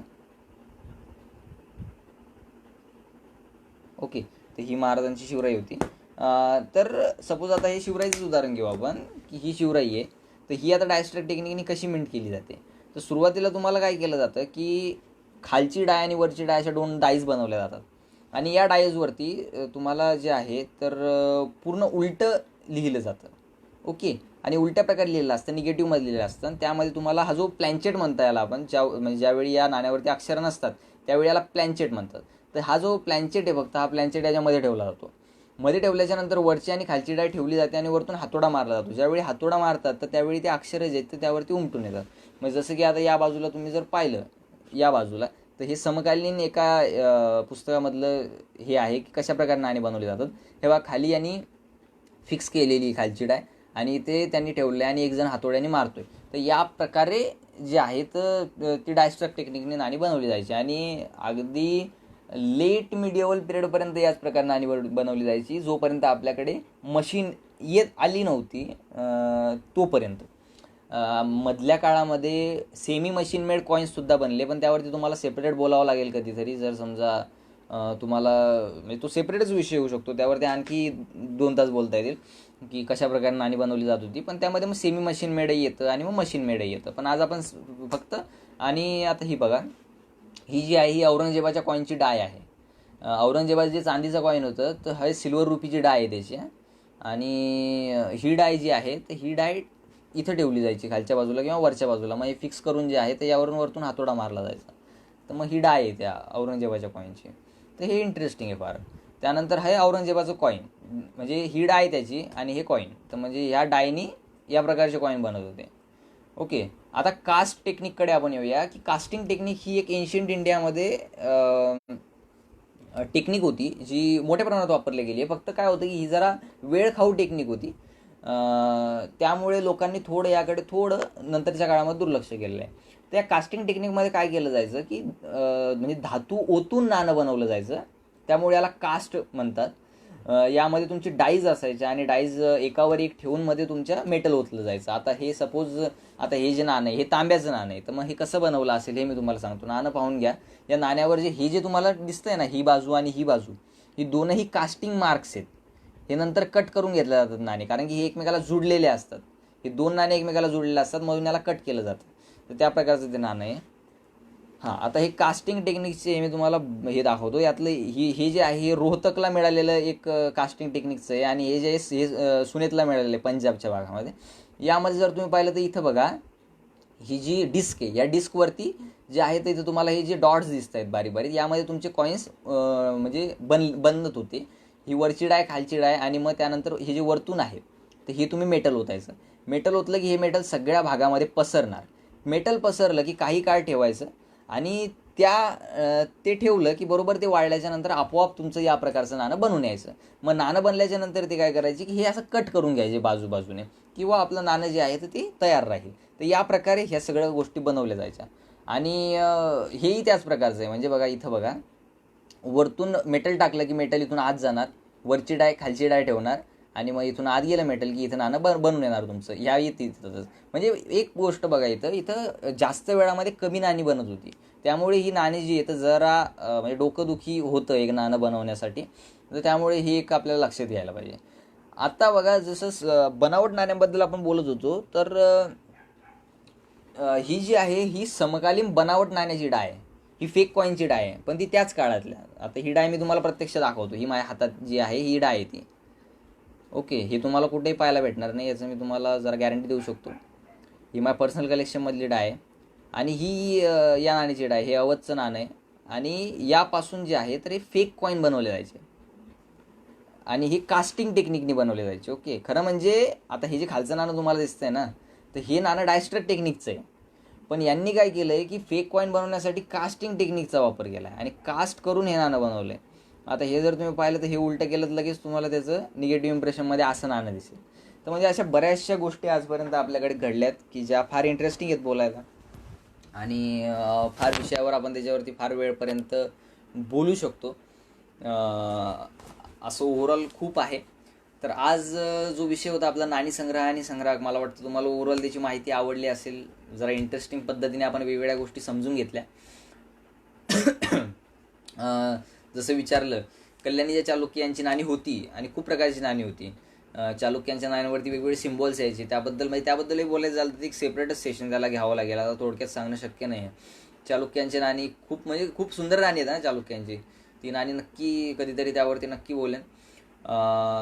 तर या प्रकारे हा सगळा विषय होता. नाणी संग्रह आणि संग्राहक हा विषय फार एक दुर्लक्षित विषय आहे, कारण की यावर कोणी बोलत नाही. तुम्हाला लोक इतिहासाबद्दल माहिती सांगतील, नाण्यांचा इतिहास सांगतील, नाणी दाखवतील, त्याबद्दल चांगलंही वाटतं, पण त्यामागची जी बॅकग्राऊंड आहे ते सांगत नाही. फक्त शेवट मी एका गोष्टीवरून करणार आहे की नाणी संग्रह जर तुम्हाला करायचा आहे त्याच्या आधी तुम्ही अभ्यास करावा. कारण की जर तुम्ही अभ्यास केला तर तुमचा नाणी संग्रह सक्सेस होईल, आणि सक्सेसफुल नाणी संग्रहासाठी तुमचा अभ्यास महत्त्वाचा आहे. त्यासाठी तुम्ही नाण्यांची पुस्तकं आवर्जून वाचा. तुम्हाला जर काही पुस्तकांची लिस्ट हवी असेल तर मी तुम्हाला काही नावं सांगतो पुस्तकांची आणि लेखकाची नावं सांगतो, तुम्ही नोट करून घेऊ शकता. मराठी पुस्तकं सांगतो. प्राचीन भारतीय नाणकशास्त्र म के ढवळीकर, त्याच्यानंतर छत्रपतींची शिवराई नरेंद्र मारवाडे, मराठीकालीन नाणी दिलीप बलसेकर, ऐतिहासिक नाणी प्रशांत डोसर, शिवछत्रपतींचे चलन सीना परचुरे, महाराष्ट्रातील चलनाचा इतिहास पद्माकर प्रभूने, स्वराज्याचे चलन आशुतोष पाटील, पश्चिमी क्षत्रपांची नाणी आशुतोष पाटील, खानदेशी फारुकी घराणी इतिहास आणि नाणी. ओके, तर ही मराठी पुस्तकाची यादी झाली. मी हिंदी पुस्तकाची यादी सांगतो. हिंदी पुस्तकामध्ये भारतीय सिक्के अमितेश्वर शाह, प्राचीन भारतीय मुद्राय परमेश्वरीलाल गुप्ता, भारतीय सिक्कों पे हनुमान लक्ष्मी नारायण तिवारी, रुपये की कहानी घनश्याम दास बिरला आणि पारसनाथ सिंह, रामायण बाय शशिकांत भट, ग्वालियर राज्य के सिक्के हरिवल्लभ माहेश्वरी, त्यानंतर चर्चित भारतीय सिक्के अशोक सिंग ठाकूर. ही हिंदी पुस्तकं झाली. इंग्लिश पुस्तकांची नावं सांगतो आणखी. Coins by Parmeshwarlal Gupta, the treasures of Gupta empire by Shivli Kumar Gupta, south Indian coins and paper money George Cuhaj, the nawabs and kings of Awadh and their coinage by Dinesh Mastar and Mohit Kapoor, Maratha mints and coinage by K Maheshwari and Kenneth Wiggins, the coins of India by Arthur Needham आणि Mohammad Tariq, punchmark coins of historic India doctor Dilip Balsekar, Indian coinage British India Sainath Reddappa, studies in the coinage of western Kshatrapas Amiteshwar Jain Dilip Rajgor, standard catalogue of Sultanat coins of India by Dilip Rajgor, lord of Dakshina patha by Shobhana Gokhale, standard catalogue of coins of British India by Give Kies and Dilip Rajgor, आणि शेवटचं की tribal coins of India by Devendra Handa. तर ही काही पुस्तकांची नावं होती जी मी तुम्हाला सांगितली. जर तुम्हाला नाणी संग्रहामध्ये इंटरेस्ट असेल तुम्ही नक्की ही पुस्तकं वाचा. तुम्हाला त्यातून बरीचशी माहिती मिळेल. यातली जी 2 पुस्तकं होती ती तर खुद्द माझीच होती.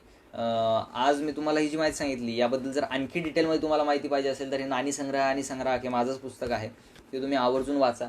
त्यानंतर स्वराज्याचे चलन येत्या आता 6 जूनला राज्याभिषेक आहे, आणि राज्याभिषेकाच्या औचित्यावर तुम्हाला सांगतो की शिवाजी महाराजांनी आपल्या राज्याभिषेकाला आपली स्वतःची नाणी सुरू केली होती, आणि त्याच नाण्यांवरती हे सगळं पुस्तक आहे, स्वराज्याचे चलन. फक्त शिवाजी महाराजांच्या नाण्यांवरती हे सगळं पुस्तक आहे. हेही तुम्ही आवर्जून वाचू शकता जर तुम्हाला त्यामध्ये इंटरेस्ट असेल तर. त्यानंतर थर्ड म्हणजे की हे पश्चिमी क्षत्रपांची नाणी. एक 2000 वर्षाआधी क्षत्रप नावाची एक डायनेस्टी होती, वेस्टर्न क्षत्रप. तर त्यांची नाणी कशी होती, त्यांचा इतिहास काय, हे तुम्हाला जाणून घ्यायचं असेल तुम्ही हे पुस्तक वाचू शकता. ही तिन्ही पुस्तकं तुम्ही वाचावी, आवर्जून वाचावी. सोप्या भाषेत करण्याचा मी प्रयत्न केला की जेवढ्या सोप्या भाषेत मी सांगू शकतो तेवढ्या भाषेमध्ये. मुंबई विद्यापीठाच्या MA सेकंड इयरच्या सिलेबसला हे पुस्तक ऑफिशियली रेफरन्सला त्यांनी घेतलेलं सुद्धा आहे. त्यांना मदत होती, याचा आनंद आहे, आणि तुम्हालाही याची नक्की मदत होईल. तुम्हीही वाचा. काही अडचण आली मला कॉन्टॅक्ट करा. फेसबुकवरती आशुतोष पाटील नावाने माझं अकाउंट आहे. इंस्टाग्रामला असाल तर हिस्ट्री टेलर किंवा आशुतोष पाटील असं कुठल्याही नावाने सर्च करा. मी ऑलवेज अवेलेबल आहे. तुम्हाला माहिती पाहिजे असेल किंवा काही शंका असेल तुमच्या नाण्यांबद्दल वगैरे तर तुम्ही नक्की मला कॉन्टॅक्ट करू शकता. बाकी आज पुनश्च सिंधुजन अकादमीचे सगळे मान्यवर त्यांचे मी आभार मानतो की त्यांनी मला इथं बोलण्याची संधी दिली. पुन्हा कधीतरी एखाद्या चांगल्या विषयावरती आपण नक्की बोलूया, आणि शक्य झालं तर कधी प्रत्यक्षातही बोलूया, जेणेकरून आणखी चांगल्या प्रकारे इंटरॅक्शन होतं. तुम्हाला काही प्रश्न असतील आता नाही नंतर पडले मला पर्सनलला विचारा, मी नक्की त्याची उत्तरं दे. तुम्हाला हे ओव्हरऑल सेशन आवडलं असेल अशी आशा धरतो, आणि पुन्हा सगळ्यांचे आभार मानतो. तुम्ही मला ऐकलं त्याबद्दल धन्यवाद.